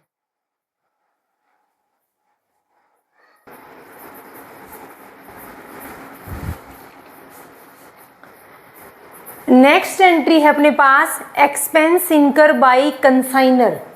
एक्सपेंस किसने किए हैं, एक्सपेंस की है कंसाइनर ने, तो कंसाइनी का कोई रोल नहीं है, यानी ना तो कंसाइनी क्या है, इस यहाँ जब कंसाइनर ने एक्सपेंस किए हैं तो उन एक्सपेंस को कहाँ रिकॉर्ड करेंगे, कंसाइनमेंट अकाउंट में, उसमें कंसाइनी का कोई रोल नहीं है।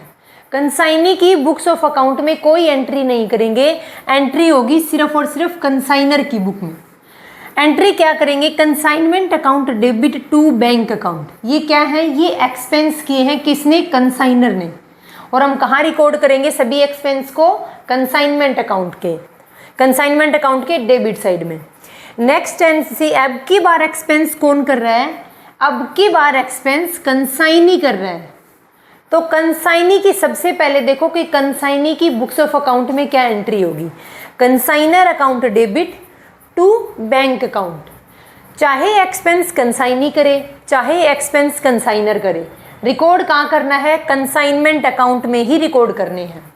तो इसकी बुक्स ऑफ अकाउंट में, कंसाइनी की बुक्स ऑफ अकाउंट में एंट्री क्या करेंगे, consignor account debit to bank account, क्योंकि पैसा किसका खर्च हुआ है, कंसाइनी का।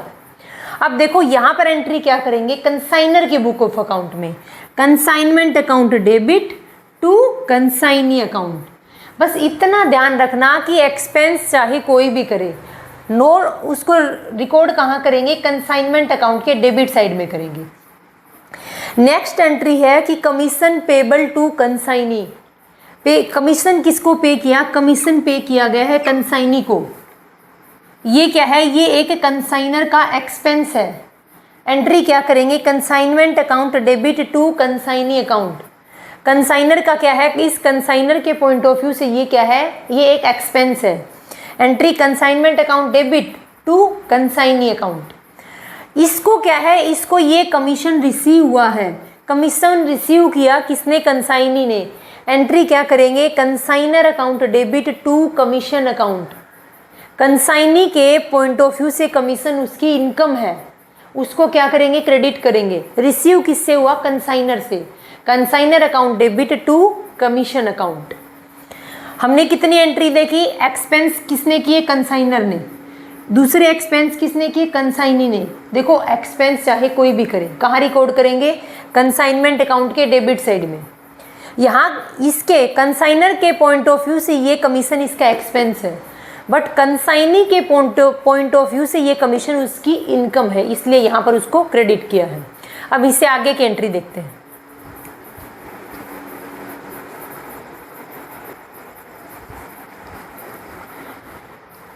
नेक्स्ट एंट्री है ग्रोस सेल्स प्रोसीड, यानी कि सेल कौन करेगा, क्या कंसाइनर सेल कर रहा है, सेल तो कंसाइनी ही करेगा।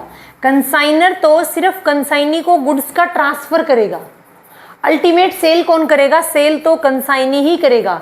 तो सबसे पहले देखो कि जब गुड्स का क्या किया जाता है, सेल किया जाता है। जब गुड्स को सेल्स किया जाता है तो उन गुड्स की एंट्री क्या करेंगे, सबसे पहले कंसाइनी की बुक्स में, क्योंकि अल्टीमेट सेल्स कंसाइनी ही करेगा। कैश या bank account debit, consignment debtors account debit to consignor account. अब दोनों अकाउंट को डेबिट क्यों किया गया, देखो अगर हम सेल करते हैं, एंट्री क्या करते हैं, कैश या bank account debit to sales account. हमने यहाँ पर लिखा कैश या बैंक अकाउंट डेबिट, कंसाइनी ने जो गुड्स कैश में सेल किए उसके लिए तो कैश अकाउंट को डेबिट कर दिया। कंसाइनी ने जिन गुड्स को क्रेडिट में सेल किया उसके लिए कंसाइनमेंट डेटर्स अकाउंट डेबिट और टू कंसाइनर अकाउंट। अब कंसाइनर की बुक्स ऑफ अकाउंट में एंट्री क्या होगी, consignee account debit to consignment account, consignee account debit to consignment account.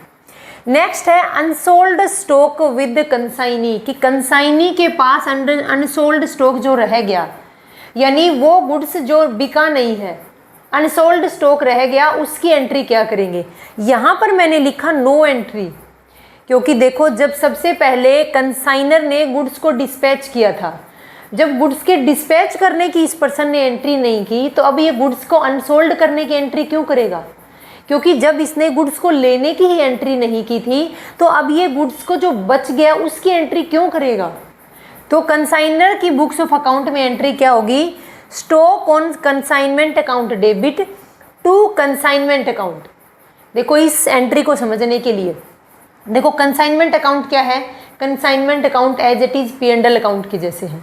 जैसे मान लो ये P&L अकाउंट है, P&L अकाउंट के इस साइड क्या लिखते हैं, क्लोजिंग स्टॉक लिखते हैं, बाय क्लोजिंग स्टॉक लिखते हैं ना। ट्रेडिंग अकाउंट जब बनाते हैं किसी फर्म का, तो यहाँ पर क्या लिखते हैं, यहाँ पर लिखते हैं बाय क्लोजिंग स्टॉक। तो यहाँ पर भी क्या लिखा हुआ है, ये भी तो एंट्री क्या है, कंसाइनमेंट अकाउंट की क्रेडिट साइड में तो कर रखी है, स्टॉक ऑन कंसाइनमेंट, यानी जो स्टॉक बच गया। यहाँ पर क्लोजिंग स्टॉक वर्ड यूज ना करके स्टॉक ऑन कंसाइनमेंट वर्ड को यूज किया है। Stock on consignment account debit to consignment account. इसकी बुक्स ऑफ कंसाइनी की बुक्स ऑफ अकाउंट में एंट्री क्यों नहीं की, मैंने वो रीज़न बता दिया, क्योंकि जब इसने गुड्स को लिया ही नहीं था, जब गुड्स के लेने की एंट्री नहीं की, तो अब ये गुड्स को जो अनसोल्ड स्टॉक रह गया उसकी एंट्री कैसे करेगा और क्यों करेगा। नेक्स्ट अपने पास है कि प्रॉफिट ऑन कंसाइनमेंट। इस पूरी कंसाइनमेंट प्रोसेस से जो प्रॉफिट हुआ है उसके लिए एंट्री क्या करेंगे, consignment account debit to P&L account. अगर लॉस होता तो एंट्री रिवर्स हो जाती, P&L account debit to consignment account. क्या इसकी बुक्स ऑफ अकाउंट में एंट्री होगी, नहीं, क्योंकि कंसाइनी को कंसाइनर के प्रॉफिट से कोई लेना देना नहीं है, इसको अपने कमीशन से मतलब है। कंसाइनी को सिर्फ अपने कमीशन से मतलब है, कितनी सेल्स हुई उससे मतलब है, और इतने एडवांस में कितना दिया था उससे मतलब है।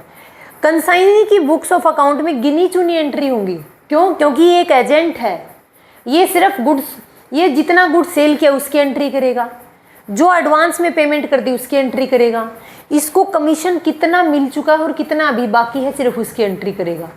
ये ज़्यादा एंट्री नहीं करेगा अपनी बुक्स ऑफ अकाउंट में। अब इससे आगे की एंट्री देखो,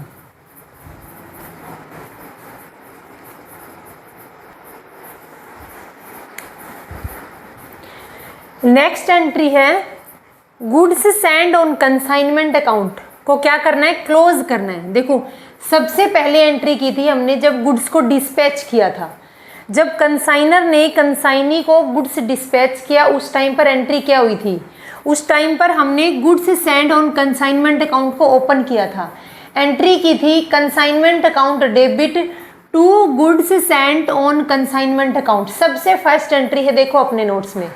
अब क्या करेंगे, अब इस अकाउंट को क्या करेंगे, क्लोज करेंगे।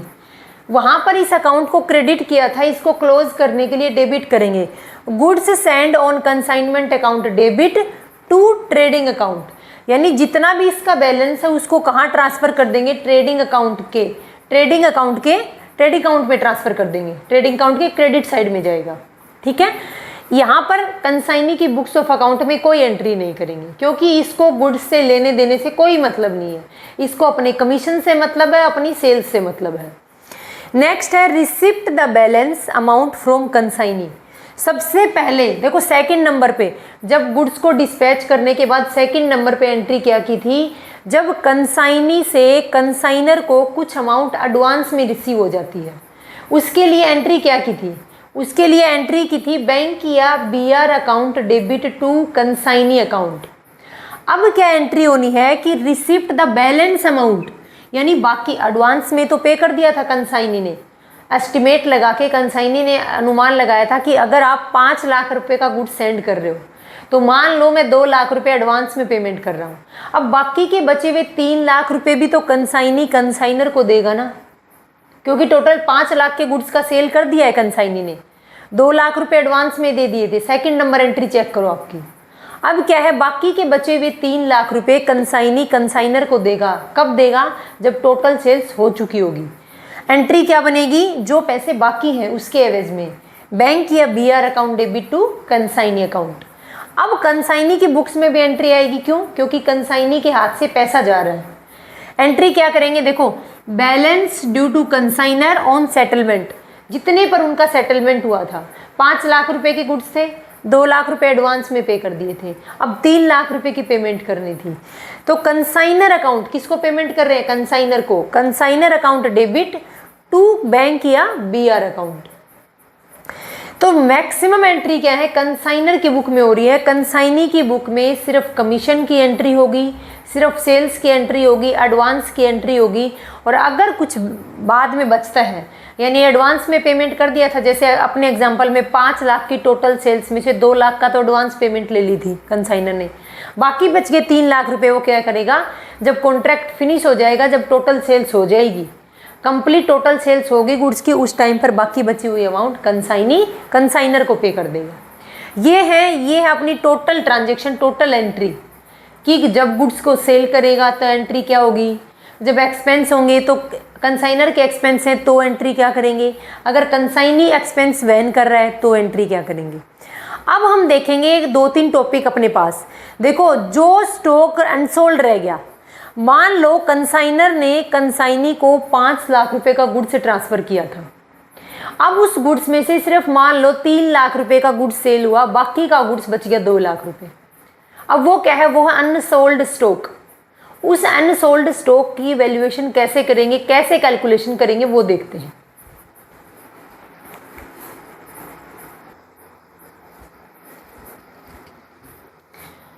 नेक्स्ट टॉपिक है वैल्यूएशन ऑफ अनसोल्ड स्टॉक, यानी कंसाइनर ने कंसाइनी के पास में जो गुड्स क्या किया था, ट्रांसफ़र किया था, उस गुड्स में से कुछ ऐसा गुड्स बच गया जो एंडिंग पीरियड तक क्या हुआ, सेल नहीं हुआ था।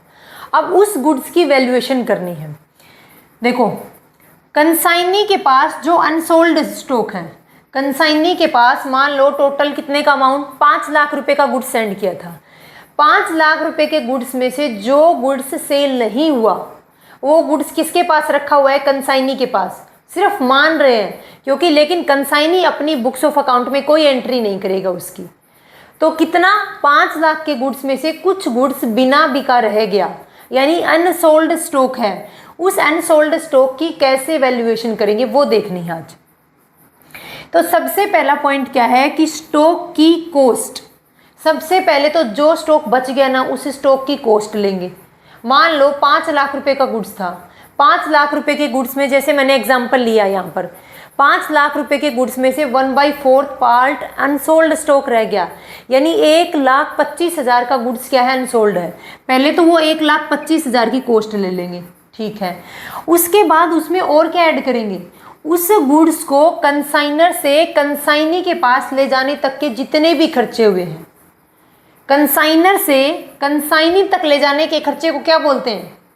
मैंने आपको बताया था एक point, non recurring expense. Non recurring expense वो एक्सपेंस हैं जो गुड्स को कंसाइनर के पास, कंसाइनर के गोडाउन से कंसाइनी के गोडाउन तक ले जाने के खर्चे को क्या बोलते हैं, नॉन रिकरिंग एक्सपेंस। और रिकरिंग एक्सपेंस कौन से हैं, कंसाइनी के गोडाउन के बाद कंसाइनी जो एक्सपेंस खुद करता है उसको बोलते हैं recurring expense. In non recurring expense को हम डायरेक्ट एक्सपेंस भी बोल सकते हैं, और रिकरिंग एक्सपेंस को हम क्या बोल सकते हैं, इनडायरेक्ट एक्सपेंस। तो हम क्या ऐड करेंगे स्टॉक की वैल्यूएशन में, मैंने वहाँ भी आपको बताया था कि नॉन रिकरिंग एक्सपेंस को हम कहाँ पर एडजस्ट करेंगे, कहाँ पर उसका प्रोपोर्शन ऐड करेंगे। जब ये पॉइंट बताया था तब बताया था कि अनसोल्ड स्टॉक और अबनॉर्मल लॉस में। अब देखो हम बारी आ गई अनसोल्ड स्टॉक का वैल्यूएशन कर रहे हैं। सबसे पहले तो जो स्टॉक नहीं बिका उसकी कॉस्ट ले लेंगे। दूसरे नंबर पे ऐड क्या करेंगे, सिर्फ नॉन रिकरिंग नेचर के एक्सपेंस ले रहे हैं। कंसाइनर के गोडाउन से लेकर कंसाइनी के गोडाउन तक के खर्चे, गुड्स को ले जाने के जो खर्चे हुए हैं, कोई किराया दिया गया है, कोई इंश्योरेंस कराया गया है, इसके जितने भी खर्चे हैं उनको नॉन रिकरिंग एक्सपेंस हैं, उनको ऐड करेंगे। सिर्फ इन दोनों पॉइंट को ऐड करके ध्यान रखना, सिर्फ कॉस्ट, जितना स्टॉक बच गया अनसोल्ड स्टॉक उसकी cost value plus non recurring expense, सिर्फ इन दोनों चीज़ को ऐड करके हम अनसोल्ड स्टॉक का वैल्यूएशन करेंगे। अब बारी आती है कि जो स्टॉक है उसकी कौन सी कॉस्ट लेंगे। उसकी कॉस्ट प्राइस और मार्केट प्राइस दोनों में से जो भी कम होंगे वो ले लेंगे। अगर मान लो कॉस्ट प्राइस दे रखी है, मार्केट प्राइस के बारे में कोई जिक्र नहीं है, तो कॉस्ट प्राइस को ले लेंगे। तो स्टॉक की वैल्यूएशन कैसे करेंगे कि कॉस्ट प्राइस और market price which ever is less, उसको क्या कर लेंगे, उस कॉस्ट को, उस वैल्यू को कंसीडर करेंगे, उसमें ऐड कर देंगे नॉन रिकरिंग एक्सपेंस को।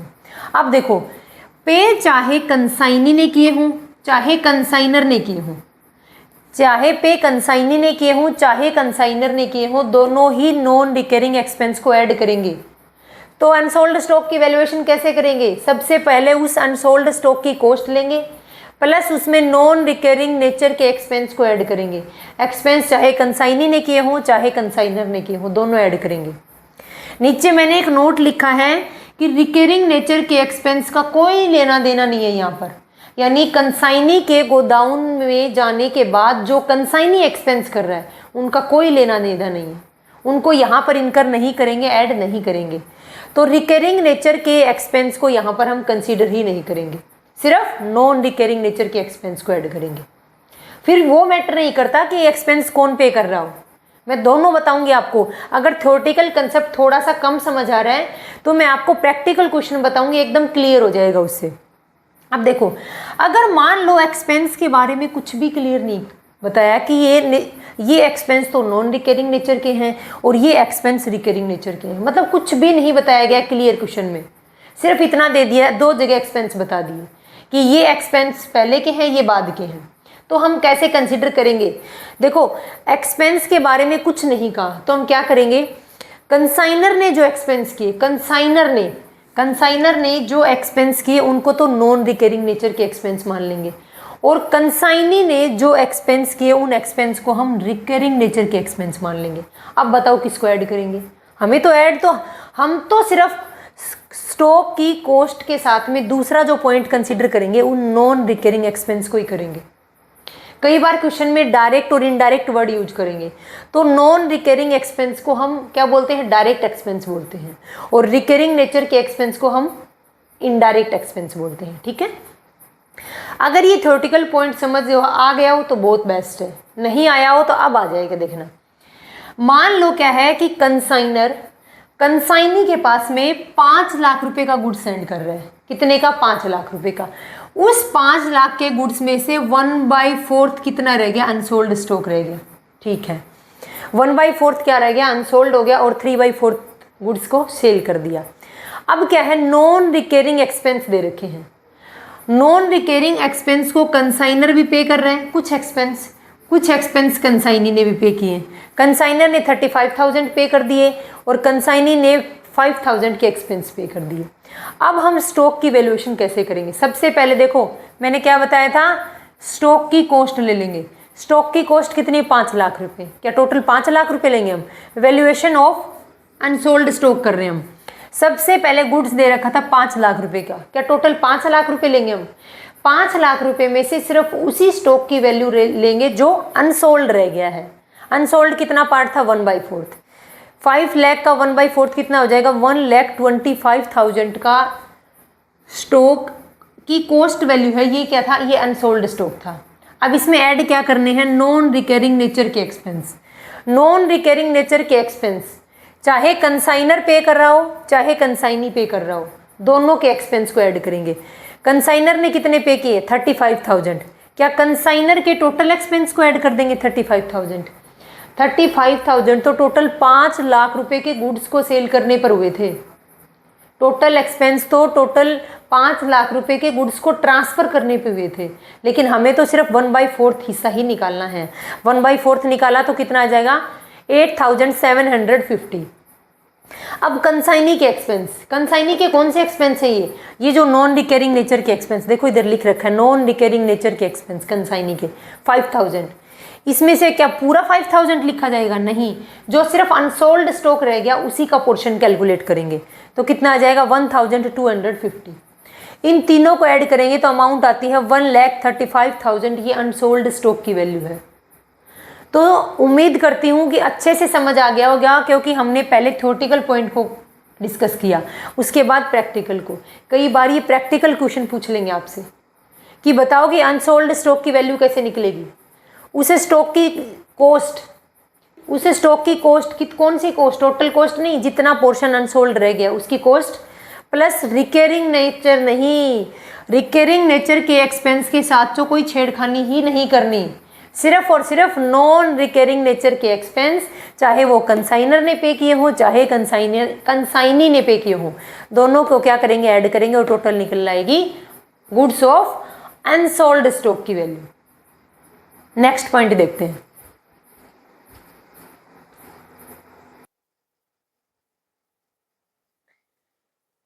देखो नेक्स्ट टॉपिक अपने पास एडवांस या डिपॉजिट बाय कंसाइनी।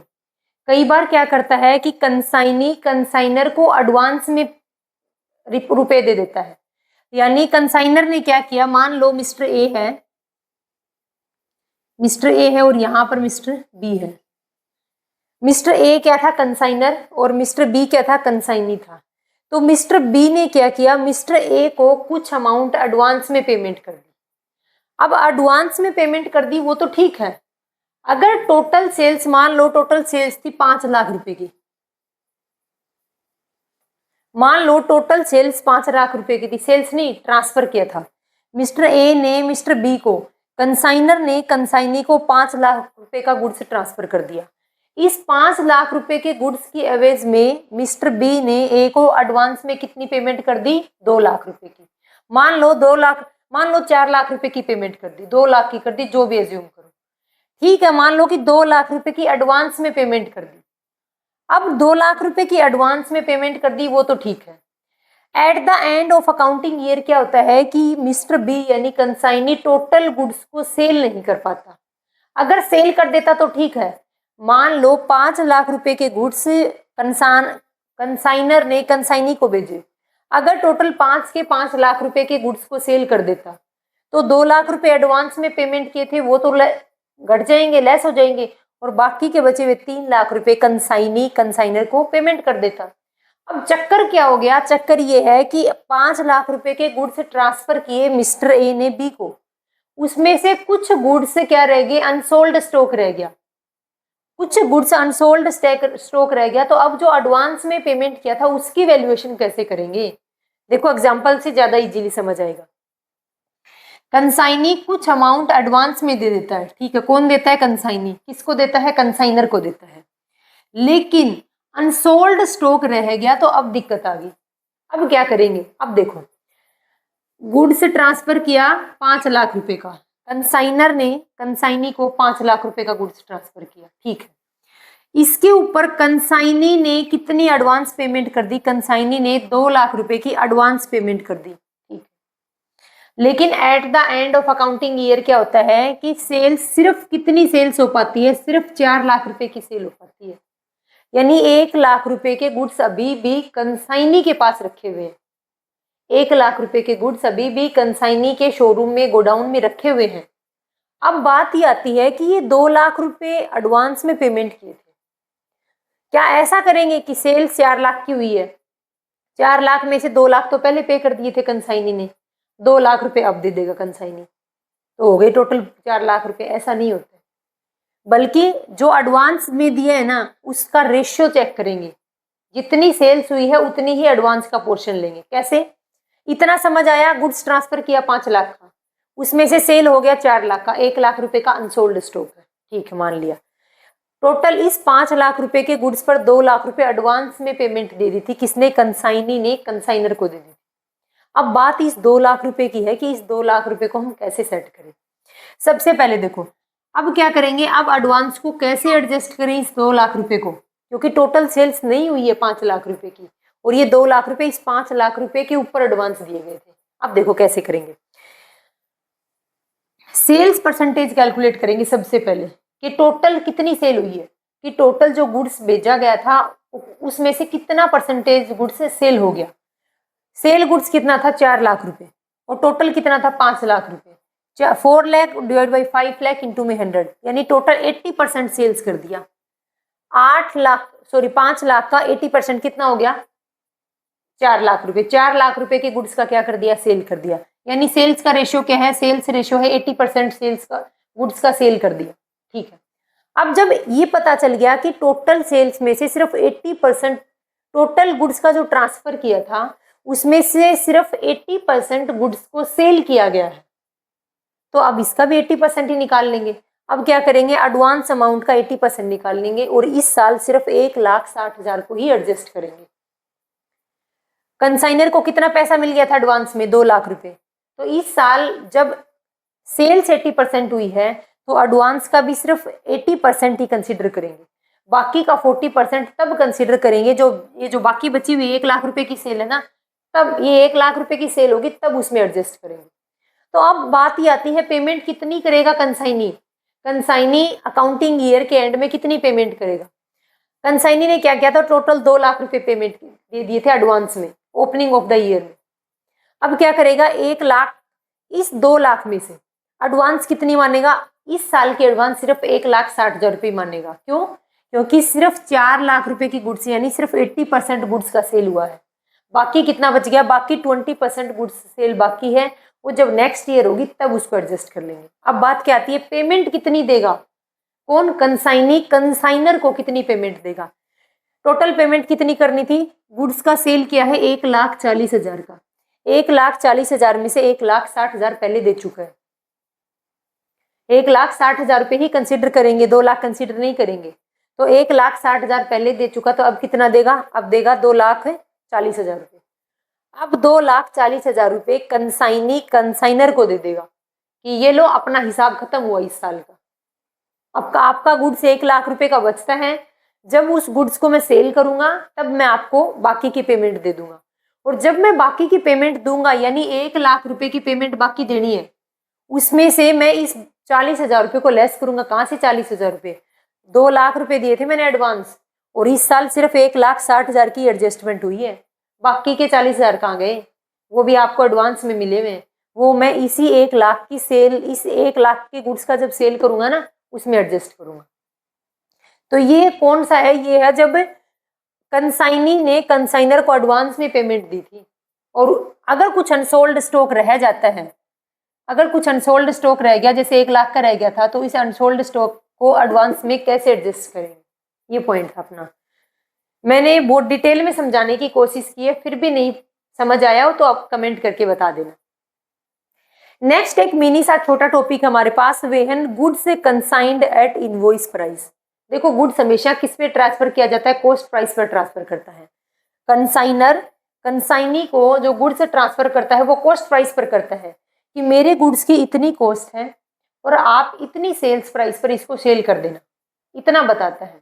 लेकिन कई बार कंसाइनर क्या करता है, कई बार कंसाइनर कंसाइनी को कॉस्ट प्राइस पर अपने गुड्स का ट्रांसफर नहीं करता, बल्कि इनवॉइस प्राइस पर अपना गुड्स का ट्रांसफर करता है।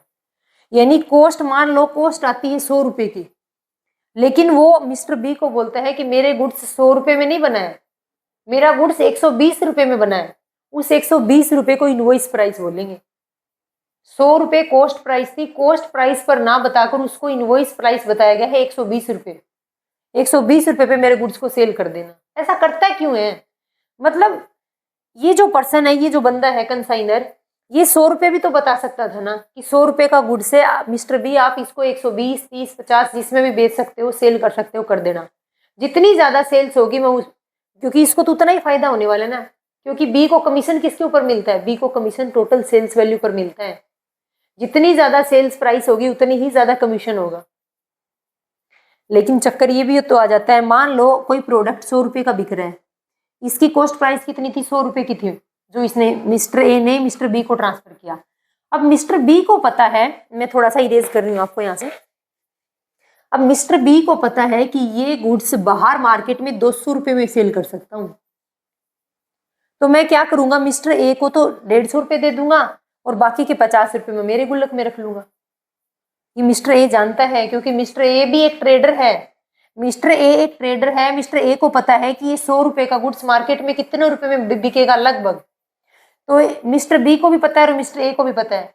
अब बात ये आती है कि मिस्टर ए 100 रुपए के गुड्स को मिस्टर बी को 100 रुपए में ना बताकर बताता है कि कम से कम 120 या 150 रुपए में क्या है मेरा गुड्स, मेरी इनवॉइस प्राइस इतनी है, यानी 120 से 150 रुपए तो क्या है मेरी इतनी कॉस्ट लग गई, अब आप इसको सेल करना है इस प्रोडक्ट को।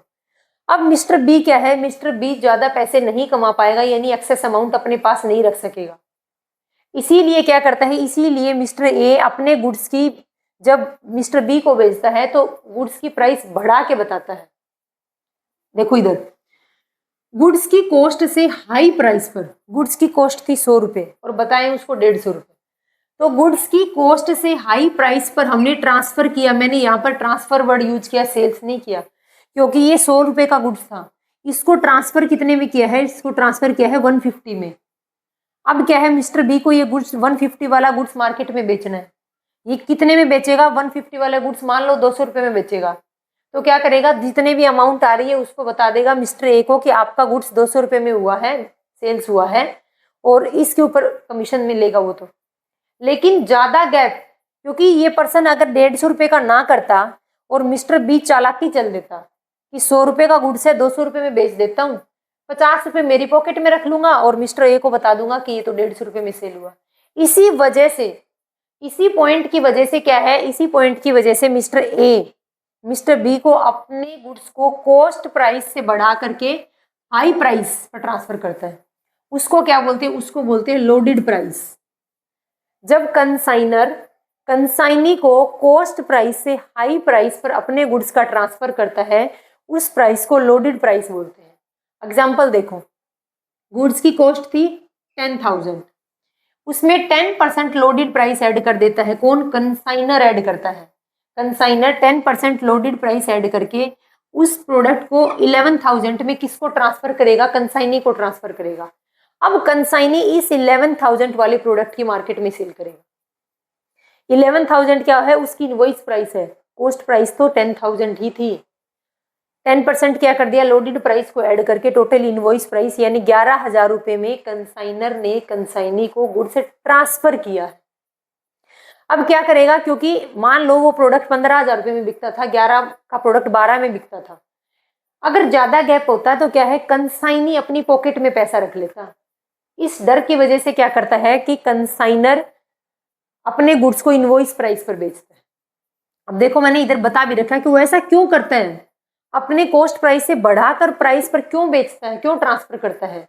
रीजन है क्योंकि कंसाइनी हाई कमीशन की डिमांड ना करे। पहली बात तो ये, मान लो ये 100 के प्रोडक्ट को कंसाइनी के 100 के प्रोडक्ट को मान लो 200 रुपए में सेल कर देता, तो ये इसको तो कमीशन, कंसाइनर को कमीशन किसके ऊपर मिलता है, कंसाइनर को कमीशन इस सेल्स प्राइस के ऊपर मिलता है। तो ये बोलता है कि मैंने आपके 100 के प्रोडक्ट को 200 रुपए में सेल किया, ये अब 200 रुपए, अब क्या है, अब कितना मार्जिन हुआ था, देखो 100 रुपए का मार्जिन हुआ है। तो अब बोलता है कि अब मेरे को इसके ऊपर इस सेल्स प्राइस के ऊपर, सेल्स वैल्यू के ऊपर क्या दो, मेरे को कमीशन दो। इसलिए क्या करता है मिस्टर ए, चालाकी चल देता है पहले ही कंसाइनर, अपने 100 वाले प्रोडक्ट को 100 का ना बताकर क्या बता देता है, 150 को बता देता है और बोलता है कि अब सेल करो आप इस प्रोडक्ट को। तो ज्यादा कमीशन की डिमांड ना कर ले, कि कंसाइनी ज्यादा कमीशन की डिमांड ना कर ले, इसलिए अपने प्रोडक्ट की कॉस्ट प्राइस से बढ़ा करके इनवॉइस प्राइस पर ट्रांसफर करता है। दूसरा है सेलिंग प्राइस को ना छेड़े। मैंने बताया था ना आपको कि उस 100 के गुड्स को 200 रुपए में खुद बेच देता, 50 रुपए खुद की पॉकेट में रख लेता और कंसाइनर को क्या बताता कि मैंने आपके प्रोडक्ट को 150 में ही सेल किया है, यानी उसने प्राइस के साथ छेड़खानी कर दी ना। इसलिए प्राइस के साथ सेल्स प्राइस को ना छेड़े और दूसरा ज्यादा कमीशन की डिमांड ना करे। इस वजह से कंसाइनर अपने गुड्स को कॉस्ट प्राइस पर ट्रांसफर न करके इनवॉइस प्राइस पर ट्रांसफर करता है। अब देखते हैं next point.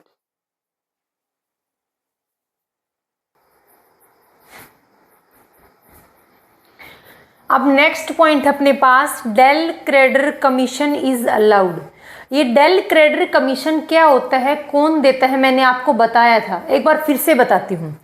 Del credere commission कौन देता है, क्यों देता है और कब देता है।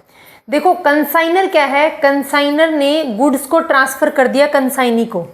वही एग्जांपल लेते हैं अपना पुराना घिसा पिटा, ये मिस्टर ए है और ये मिस्टर बी है। मिस्टर ए कंसाइनर है और मिस्टर बी कंसाइनी है। मिस्टर ए मिस्टर बी को क्या करता है, गुड्स का ट्रांसफर करता है और बोलता है कि आप मेरे गुड्स को सेल करोगे।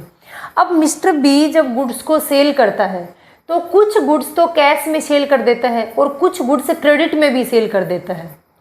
अब क्रेडिट्स की सेल, जो क्रेडिट सेल की है वो मान लो 1 महीने 2 महीने साल 2 साल के बाद पेमेंट मिलेगी। जब उस सेल्स की पेमेंट मिलेगी तभी क्या है, मिस्टर बी मिस्टर ए को उस सेल्स के अमाउंट ट्रांसफ़र करेगा। अब मिस्टर ए क्या है, मिस्टर ए बोलता था कि ये मिस्टर बी साल 2 साल तक पेमेंट करता रहता है, यानी इतनी लेट तक पेमेंट चलती रहती है। आगे से उसने क्रेडिट में गुड्स को सेल किया है तो जब पैसा आता है तब ये मेरे को साल 2 साल बाद पेमेंट करता रहता है। मिस्टर ए क्या चाहता है कि मिस्टर ए थोड़ा सा ज़्यादा चालाक है, मिस्टर बी तो बेचारा एजेंट है, इतना चालाक नहीं है। मिस्टर ए क्या सोचता है कि अगर मैं इस मिस्टर बी को कुछ कमीशन एक्स्ट्रा दे दूं, किसके नाम का, डेल क्रेडिटर कमीशन। अगर मैं इस मिस्टर बी को कुछ कमीशन एक्स्ट्रा दे दूं और ये बोलूं कि आप मेरे को टोटल पेमेंट कर देना, आप मेरे को उस गुड्स की जो आपने सेल कर दिया, सेल होते ही टोटल पेमेंट आप मेरे को कर देना, आपने जो क्रेडिट में सेल्स की है उसकी जो अमाउंट है वो आप रिसीव करते रहना। अगर रिसीव हुई तो ठीक है, अगर नहीं रिसीव हुई तो उसके लिए मैं आपको कमीशन दे ही रहा हूँ, उससे आप रेट ऑफ कर लेना। मान लो इसने क्या है, सेल्स किया एक 50,000 का कैश के अंदर और 40,000 का क्रेडिट के अंदर। अब मिस्टर बी जब तक डेल क्रेडिटर कमीशन नहीं देता था, मिस्टर बी ने जैसे ही केस सेल 50,000 की हुई मिस्टर ए को ट्रांसफ़र कर दिया कि ये लो मिस्टर ए, तुम्हारे गुड्स का 50,000 की तो सेल हो चुकी है, अब बच गया 40,000 रुपीज़ की क्रेडिट के अंदर सेल कर दी। अब मिस्टर ए वेट करता रहता है कब मेरे पैसे आएंगे, 40,000। अब जब आएंगे तब देगा कौन, मिस्टर बी मिस्टर ए को। अब क्या सोचता है मिस्टर ए, क्यों ना इस 40,000 के पैसे को भी 50,000 के साथ ही ले लूँ। सेल्स तो एक ही दिन में होगी, कैश वाली सेल्स और क्रेडिट सेल्स, लेकिन क्रेडिट सेल्स का पैसा कुछ टाइम बाद मिलेगा। अब मिस्टर ए सोचता है कि क्यों न मैं जिस दिन टोटल सेल्स हुई है, चाहे कैश हो चाहे क्रेडिट हो, टोटल अमाउंट बी से उसी दिन कवर कर लूँ। अब मिस्टर बी पागल थोड़ी है जो अपने खाते से पैसे ट्रांसफ़र करेगा 40,000 मिस्टर ए को। मिस्टर ए क्या देता है, मिस्टर ए मिस्टर बी को लोभ देता है, प्रलोभन देता है। किस चीज़ का प्रलोभन देता है, कि मैं आपको एक एक्स्ट्रा कमीशन दूंगा। ये 40,000 तो इन फ्यूचर आपको मिल ही जाएंगे, लेकिन साथ में मैं आपको कमीशन दे रहा हूँ कि मान लो इसमें से कुछ अमाउंट ना रिसीव हुई, आपको बैड डेप्ट हो गई, तो उस बैड डेप्ट के एवज में मैं आपको कुछ % कमीशन दे देता हूँ। तो ये क्या करता है, मिस्टर ए मिस्टर बी से टोटल सेल्स के अमाउंट को एक साथ लेने के चक्कर में कुछ डेल क्रेडिट कमीशन देता है। अब ये पर्सन ऐसे तो देगा नहीं भी, ये बोलता है कि भाई मैं क्यों दूँ, मान लो 40,000 का कल पैसा रिसीव हो ना हो और मैं आज आपको क्यों दूँ मेरे अकाउंट से पैसे। ये बोलता है कि भाई ऐसे मत दे, तो मैं तेरे को कमीशन दूंगा। मिस्टर बी तो तैयार हो जाता है, बेचारा भोला वाला है। ये क्या कर देता है, मिस्टर बी उसी टाइम पर टोटल पेमेंट कर देता है और एक डेल क्रेडिट कमीशन के अमाउंट ले लेता है। तो ये होता है डेल क्रेडिट कमीशन। अब पॉइंट 2 आते हैं कि कमीशन दिया गया और कमीशन नहीं दिया गया। यानी मान लो मिस्टर ए मिस्टर बी को ऐसा कमीशन नहीं देता था, यानी 50,000 तो उसी टाइम ट्रांसफ़र कर दिए और 40,000 की बाद में देखते रहता था, जब पैसे आएंगे तब ट्रांसफ़र करूँगा भाई। तब क्या होता था, तब बैड डेप्ट का जितना भी लॉस होगा ना, सारा का सारा क्या होगा, अगर कंसाइनी दी, ये मत देखो पहले, अगर कमीशन नहीं दिया है तो कमीशन नहीं दिया तो 40,000 जब आगे मार्केट से आएंगे ना, तब मिस्टर बी ए को ट्रांसफ़र करेगा। पहले क्यों देगा, ये नहीं देगा। तो क्या करेंगे, अगर कमीशन नहीं दिया तो बैड डेप्ट का सारा लॉस कंसाइनर उठाएगा। इस बैड डेप्ट का मान लो 40,000 में से सिर्फ 30,000 ही अमाउंट रिसीव हुई, तो बाकी के 10,000 का लॉस कौन उठाएगा, बाकी के 10,000 का लॉस तो ये मिस्टर ए ही उठाएगा। कौन उठाएगा, ये मिस्टर ए ही 10,000 का लॉस उठाएगा। अब देखो पहले लॉस तो इसी के पास आएगा ना, फिर 40,000 में से मान लो इसको 30,000 रिसीव हो गए और 10,000 रिसीव नहीं हुए, तो सबसे पहले तो ये लॉस इसी के हाथ में आएगा कि सिर्फ 40 में से 30,000 रिसीव हुए, 10,000 तो रिसीव नहीं हुए, बैड डेप्ट हो गए। तो लॉस किसका होगा, अल्टीमेट लॉस कंसाइनर का ही होगा। एंट्री क्या करेंगे किसकी बुक में, सबसे पहले कंसाइनी की बुक में एंट्री देखो क्या होगी। जब कमीशन नहीं दिया जा रहा था, जब कंसाइनी को ये डेल क्रेडिट नाम का कोई कमीशन नहीं दे रहा था, अगर आगे से अमाउंट पूरी नहीं मिली क्रेडिट सेल्स की, तो मान लो 30,000 रिसीव हुआ इस 40,000 में से और 10,000 रह गया बैड डेप्ट। एंट्री क्या करेंगे इस कंसाइनी की बुक में, कंसाइनी की बुक में एंट्री होंगी consignor account debit to consignment debtors account 10,000। Consignor की बुक में एंट्री क्या होंगी, कंसाइनर के पॉइंट ऑफ व्यू से ये हो गया लॉस, कहाँ रिकॉर्ड करेंगे, कंसाइनमेंट अकाउंट में। Consignment account debit to consignee account amount आएगी 10,000। अल्टीमेट लॉस किसका है, कंसाइनर का ही है। अब बारी आती है जब कमीशन दे देगा। अब मिस्टर ए क्या है, मिस्टर ए मिस्टर बी को कमीशन दे देगा डेल क्रेडिट कमीशन, कि ये लो कमीशन और जिस दिन ये सेल होगी टोटल उसी दिन मेरे को ट्रांसफ़र कर देना 50 + 40 90,000। इस 40,000 के लिए पैसे आप बाद में लेते रहना, 40,000 रिसीव हो जाए तो बहुत अच्छा है, तो भी आप कमीशन लेके ही रहोगे, क्योंकि कमीशन तो ये पहले ट्रांसफ़र कर देता है। मान लो 40,000 ना मिले, तो इस लॉस के, इस फ्यूचर के लॉस को देखते हुए मैं आपको एक डेल क्रेडिट कमीशन एक्स्ट्रा दे रहा हूँ, किसके अलावा, ऑर्डिनरी कमीशन के अलावा। तो डेल क्रेडिट कमीशन, मान लो कमीशन, ये क्या है, कमीशन दे दिया इस पर्सन ने डेल क्रेडिट कमीशन, तब क्या करेंगे, बैड डेप्ट का लॉस कौन उठाएगा, ये डेल क्रेडिट कमीशन लेके बैठा है, एक्स्ट्रा कमीशन लेके बैठा है, किसके चक्कर में, इस बैड डेप्ट के चक्कर में, तो अब लॉस भी यही उठाएगा इस 10,000 का। तो लॉस कौन उठाएगा, लॉस कंसाइनी ही उठाएगा। एंट्री क्या कंसाइनर की बुक में कोई एंट्री होगी, बिल्कुल भी नहीं। क्यों, क्योंकि उसने तो कंसाइनर ने तो कंसाइनी को कमीशन डेल क्रेडिट कमीशन दे के अपना पल्ला झटका दिया कि अब जो भी लॉस हो देख लेना अपना।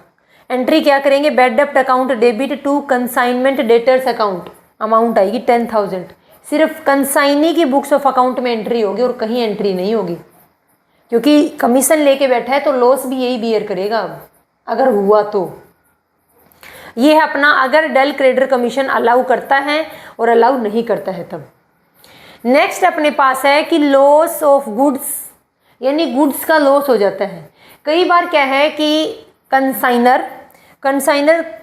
को गुड्स का ट्रांसफ़र करता है, तो उस गुड्स के ट्रांसफ़र करने में कुछ लॉस तो नॉर्मल होता है, कुछ लॉस अब नॉर्मल होता है। लॉस 2 तरीके का होता है, देखो, एक नॉर्मल लॉस और दूसरा अब नॉर्मल लॉस। नॉर्मल लॉस क्या है, जिनको अवॉइड नहीं कर सकते, यानी ये नेचुरल है, होगा ही होगा। एग्जाम्पल के लिए मान लो कोयले का ट्रांसफ़र कर रहे हैं, अब कोयले को एक ड्रम में से, मान लो एक ट्रक में से दूसरे ट्रक में डाल रहे हैं, तो कुछ ना कुछ कोयला तो उड़ेगा। तो वो क्या है, वो नेचुरल लॉस है। वो क्या है, वो नेचुरल लॉस है, वो उसको नॉर्मल लॉस बोलेंगे। अब नॉर्मल लॉस कौन सा है, वो लॉस है जो सावधानी बरतकर हम उस लॉस को कम कर सकते थे, बचा सकते थे। मान लो एक ट्रक भरा हुआ है किसका, कोयले का, और ऊपर से बारिश आ गई। अब पूरा ट्रक को कवर करके हम उस लॉस को बचा सकते थे। वो क्या है, वो हमारी लापरवाही की वजह से हुआ लॉस है, उसको अबनॉर्मल लॉस बोलते हैं। यानी जो नेचर की वजह से होता है ना लॉस, नेचुरल है भाई, कोयले का एक ट्रक से दूसरे ट्रक में ट्रांसफ़र करेंगे तो थोड़ा बहुत उड़ेगा, नेचुरल है, उड़ेगा। अगर आंधी चल रही है, आंधी चल रही तो उड़ेगा, तो वो नेचुरल लॉस है, उसको नॉर्मल लॉस बोलते हैं। जो इंसान की गलती की वजह से, लापरवाही की वजह से जो लॉस होता है उसको अबनॉर्मल लॉस बोलते हैं। सबसे पहले हम नॉर्मल लॉस की देखते हैं कि क्या अकाउंटिंग ट्रीटमेंट करेंगे, फिर हम अबनॉर्मल लॉस को देखेंगे। देखो, नेचुरल लॉस है। नेचुरल लॉस क्या है, नेचर की वजह से हुआ है, यानी इंसान की लापरवाही की वजह से कोई लॉस नहीं हुआ है, यानी ये अनअवॉइडेबल है। इसको क्या है कि अनअवॉइडेबल है, इसको अवॉइड क्या है, अनअवॉइडेबल लॉस है, इसको हम अवॉइड कर ही नहीं सकते। अब देखो, अलग से इसके लिए कोई एंट्री पास नहीं होगी। सबसे पहला पॉइंट यही रखना, क्वेश्चन यही पुटअप हो सकता है कि कंसाइनमेंट के अंदर जो नॉर्मल लॉस होता है, उस नॉर्मल लॉस का क्या करेंगे। उस नॉर्मल लॉस की अलग से कोई भी एंट्री पास नहीं होगी, तो क्या करेंगे, तो पर यूनिट कॉस्ट बढ़ जाएगी। ध्यान रखना, नॉर्मल लॉस कौन सा है, जो नेचर की वजह से हुआ, इंसान की गलती की वजह से नहीं हुआ, तो उससे क्या होगा, उससे अलग से कोई भी एंट्री पास नहीं करेंगे, बल्कि पर यूनिट कॉस्ट बढ़ जाएगी। अभी पर यूनिट कॉस्ट कैसे बढ़ेगी वो देखते हैं। कॉस्ट पर यूनिट कितनी थी, 90 रुपीज़ थी, और यूनिट कितनी थी, 10 रुपये। मान लो कोई गुड्स हैं 10, उस गुड्स की 10 यूनिट थी, और एक यूनिट की कॉस्ट कितनी थी, 90 रुपये थी।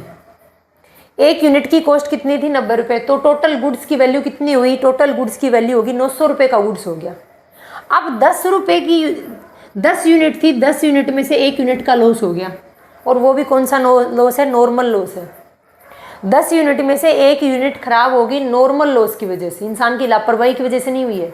अब इसकी अकाउंटिंग ट्रीटमेंट कैसे करेंगे, इसके लिए अलग से कोई एंट्री पास नहीं करेंगे, बल्कि पर यूनिट कॉस्ट बढ़ जाएगी। कैसे बढ़ेगी, देखो हम पहले कैलकुलेट करते हैं, जब तक हमें लॉस नहीं हुआ था। कितनी थी, 10 यूनिट थी, और एक यूनिट की कॉस्ट कितनी थी, 90 रुपये। तो टोटल गुड्स की वैल्यू कितनी होगी, 900 रुपये का गुड्स है, 900 रुपये का गुड्स है, और एक यूनिट की वैल्यू कितनी है, 10 रुपये है। कितनी यूनिट थी, सॉरी, टोटल कितनी यूनिट थी, 10 यूनिट थी। 900 रुपये का गुड्स था, उस 900 रुपये में कितनी यूनिट इंक्लूड थी, 10 इंक्लूड। अब पर यूनिट कितनी आ गई, पर यूनिट कॉस्ट आती है 90 रुपये। 10 यूनिट थी और टोटल 900 रुपये की कॉस्ट थी उससे, तो हमने डिवाइड किया तो एक यूनिट की कॉस्ट आ गई 90 रुपये। ठीक है, अब क्या हुआ, अब नेचर की वजह से, यानी इंसान की गलती की वजह से नहीं, बल्कि नेचर की वजह से एक यूनिट का लॉस हो गया। एक यूनिट का लॉस हो गया। पहले हमारे पास 10 यूनिट थी, अब उस बॉक्स में सिर्फ 9 यूनिट बची हुई है, तो कॉस्ट क्या होगी, 9 से काटेंगे तो कितना बचेगा, 100। कॉस्ट क्या होगी, पहले पर यूनिट कॉस्ट 90 रुपये आ रही थी, अब कितनी आ गई, अब 90 रुपये से 100 रुपये आ गई। रीज़न क्या था, क्योंकि एक यूनिट का लॉस हो गया। तो अब क्या करेंगे, अब 9 रुपये, अब क्या आएगी, अब 9 यूनिट की कॉस्ट 100 रुपये पड़ेगी, क्योंकि ये कवर करनी पड़ेगी एक, क्योंकि 900 रुपये तो कवर करना है, क्योंकि ये तो टोटल कॉस्ट आई हुई है, कम से कम इतना तो रिसीव करेंगे ही करेंगे। तो क्या करेंगे कि 9, अब क्या है, पर यूनिट कॉस्ट बढ़ जाएगी 100 रुपये में। पहले एक 90 रुपये में बेचते, अब 100 रुपये में बेचेंगे उसको, तो पर यूनिट कॉस्ट बढ़ जाएगी और कुछ भी नहीं होगा नॉर्मल लॉस की वजह से। बात आती है, अब नॉर्मल लॉस हो गया। अब नॉर्मल लॉस को हम थोड़ी सी अगर सावधानी बरतते हो तो उस लॉस को हम ख़त्म कर सकते थे, उस लॉस से बच सकते थे। तो अब नॉर्मल लॉस की बुक्स ऑफ अकाउंट में कैसे एंट्री करेंगे वो देखना है। नॉर्मल लॉस की बुक्स ऑफ अकाउंट में कोई एंट्री नहीं होगी, सिर्फ और सिर्फ पर यूनिट कॉस्ट बढ़ेगी। अब नॉर्मल लॉस को अब देखते हैं। ये मैंने डेल क्रेडिटर कमीशन का बताया आपको। अगर कमीशन नहीं दिया गया तो सारा लॉस ये पर्सन बियर करेगा। अगर कमीशन दिया गया है, ये पर्सन कमीशन लेके बैठा है, तो अब लॉस भी तो ही बियर करेगा 10,000 का। कौन करेगा, ये खुद कंसाइनी बियर करेगा। अब हमारे पास लास्ट टॉपिक बचता है, अब नॉर्मल लॉस की कैसे अकाउंटिंग ट्रीटमेंट करते हैं।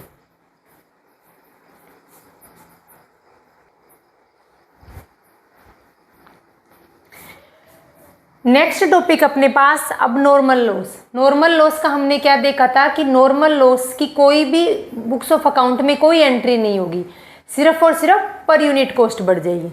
अब देखो अब नॉर्मल लॉस की वजह से ये वो लॉस है जो क्या है, जो पर्सन की लापरवाही की वजह से हुआ है।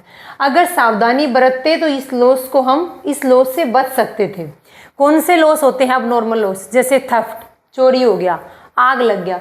अगर मान लो गोडाउन से चोरी हो गई, आग लग गई, वो क्या है, वो ह्यूमन की कमी है, वो ह्यूमन की कमी है, पर्सन की कमी की वजह से चोरी हुई है, पर्सन की कमी की वजह से आग लगी है। अगर वो ध्यान रखता, सावधानी बरती जाती तो इस लॉस को हम दूर कर सकते थे, इस लॉस से बच सकते थे।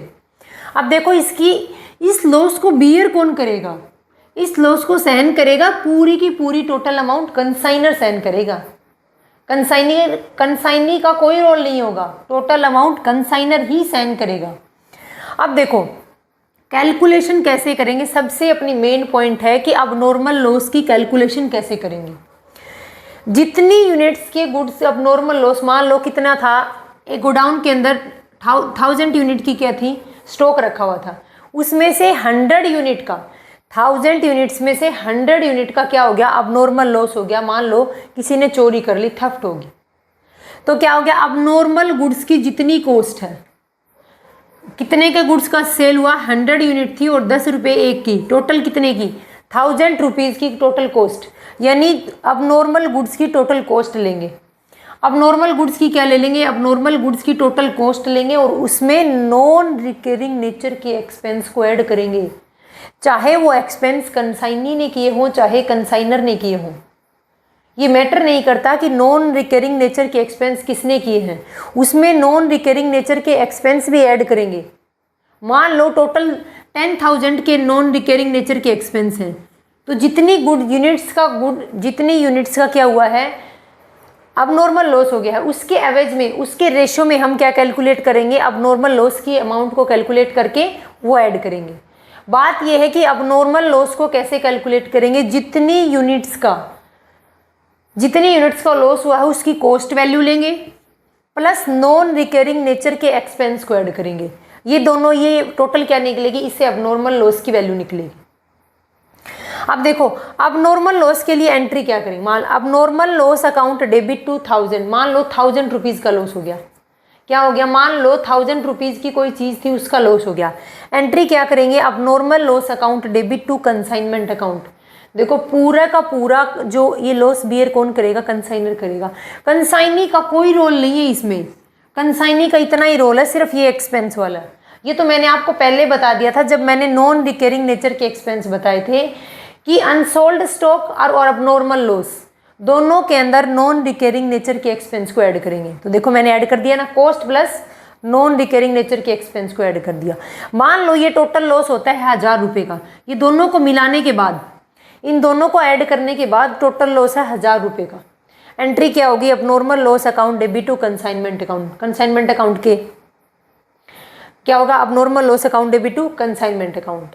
अब देखो अगर इस लॉस का, अगर इस यूनिट का, इस गुड्स का इंश्योरेंस करवा रखा था, अगर इस गुड्स का इंश्योरेंस करवा रखा था तो एंट्री क्या होगी, इंश्योरेंस कंपनी अकाउंट डेबिट, जितना इंश्योरेंस कंपनी से मिल गया। मान लो इंश्योरेंस कंपनी से सिर्फ 800 रुपये रिसीव हुए, बाकी के कहाँ डालेंगे, बाकी के P&L अकाउंट में जाएंगे। कहाँ जाएगा, P&L अकाउंट में लिखेंगे अब नॉर्मल लॉस के नाम से। कितनी अमाउंट, सिर्फ 200 रुपये, क्योंकि 800 रुपये इंश्योरेंस कंपनी से क्लेम हो गए, 200 रुपये को P&L अकाउंट के डेबिट साइड में ट्रांसफर कर देंगे। नेक्स्ट हमारे पास क्या दिया गया है, दो इंपॉर्टेंट पॉइंट हैं। मान लो क्वेश्चन में एक साथ अब नॉर्मल लॉस और नॉर्मल लॉस दोनों को दे रखा है एक साथ, तो पहले हम किसको कंसीडर करेंगे, तो पहले हम नॉर्मल लॉस को कंसीडर करेंगे। पहले हम नॉर्मल लॉस को कंसीडर करेंगे और बाद में अब नॉर्मल लॉस को कंसीडर करेंगे। ये ध्यान रखना, अगर दोनों साथ में दिए हैं तो पहले नॉर्मल लॉस को लेस करेंगे, पहले नॉर्मल लॉस को कंसीडर करेंगे, बाद में अब नॉर्मल लॉस को कंसीडर करेंगे। अगर क्वेश्चन में मान लो अब नॉर्मल लॉस पहले हुआ है और नॉर्मल लॉस बाद में हो गया। अब नॉर्मल लॉस, मान लो कि कोयले का एक ट्रक से दूसरे ट्रक में लोड कर रहे थे और क्या हुआ, पर्सन की गलती की वजह से, ह्यूमन बीइंग की गलती की वजह से लॉस हो गया, उसको अब नॉर्मल लॉस बोलेंगे। अब नॉर्मल लॉस पहले हो गया, डालना स्टार्ट नहीं किया था उससे पहले अब नॉर्मल लॉस हो गया, और नॉर्मल लॉस जब डाल रहे थे तब कुछ कोयला उड़ गया था, वो क्या है, नॉर्मल लॉस है। तो क्वेश्चन में अब नॉर्मल लॉस बताया है कि पहले हुआ था और नॉर्मल लॉस बाद में हुआ है, तो पहले किसको कंसिडर करोगे? अब पहले अब नॉर्मल लॉस को ही कंसिडर करेंगे। क्यों? क्योंकि अब नॉर्मल लॉस पहले हुआ है जब उस ट्रक के अंदर क्या है, जब ट्रक के अंदर उस कोयले को हम ट्रांसफ़र स्टार्ट भी नहीं किया था करना, यानी स्टार्ट करते तो उड़ता, तो वो तो नॉर्मल लॉस हो जाता है। पहले ही अब नॉर्मल लॉस हो गया, किसी पर्सन की गलती की वजह से मान लो भीग गया वो कोयला, तो वो क्या ह्यूमन बीइंग की गलती की वजह से भीगा है ना। तो ये क्या है, अब नॉर्मल लॉस अगर पहले हुआ है तो अब नॉर्मल लॉस को पहले लेस कंसिडर करेंगे और बाद में नॉर्मल लॉस को कंसिडर करेंगे। तो ये टॉपिक था अपना आज कंसाइनमेंट का, कि कंसाइनमेंट क्या है। कंसाइनमेंट से रिलेटेड मैंने छोटे छोटे काफ़ी पॉइंट बताए आपको डिटेल में, साथ में कंसाइनमेंट की अकाउंटिंग भी बताई है कि कैसे कैसे किस किस बुक्स को प्रिपेयर करते हैं, कौन कौन से अकाउंट को ओपन करते हैं। तो ये है अपना कंसाइनमेंट का टॉपिक फिनिश। Thank you.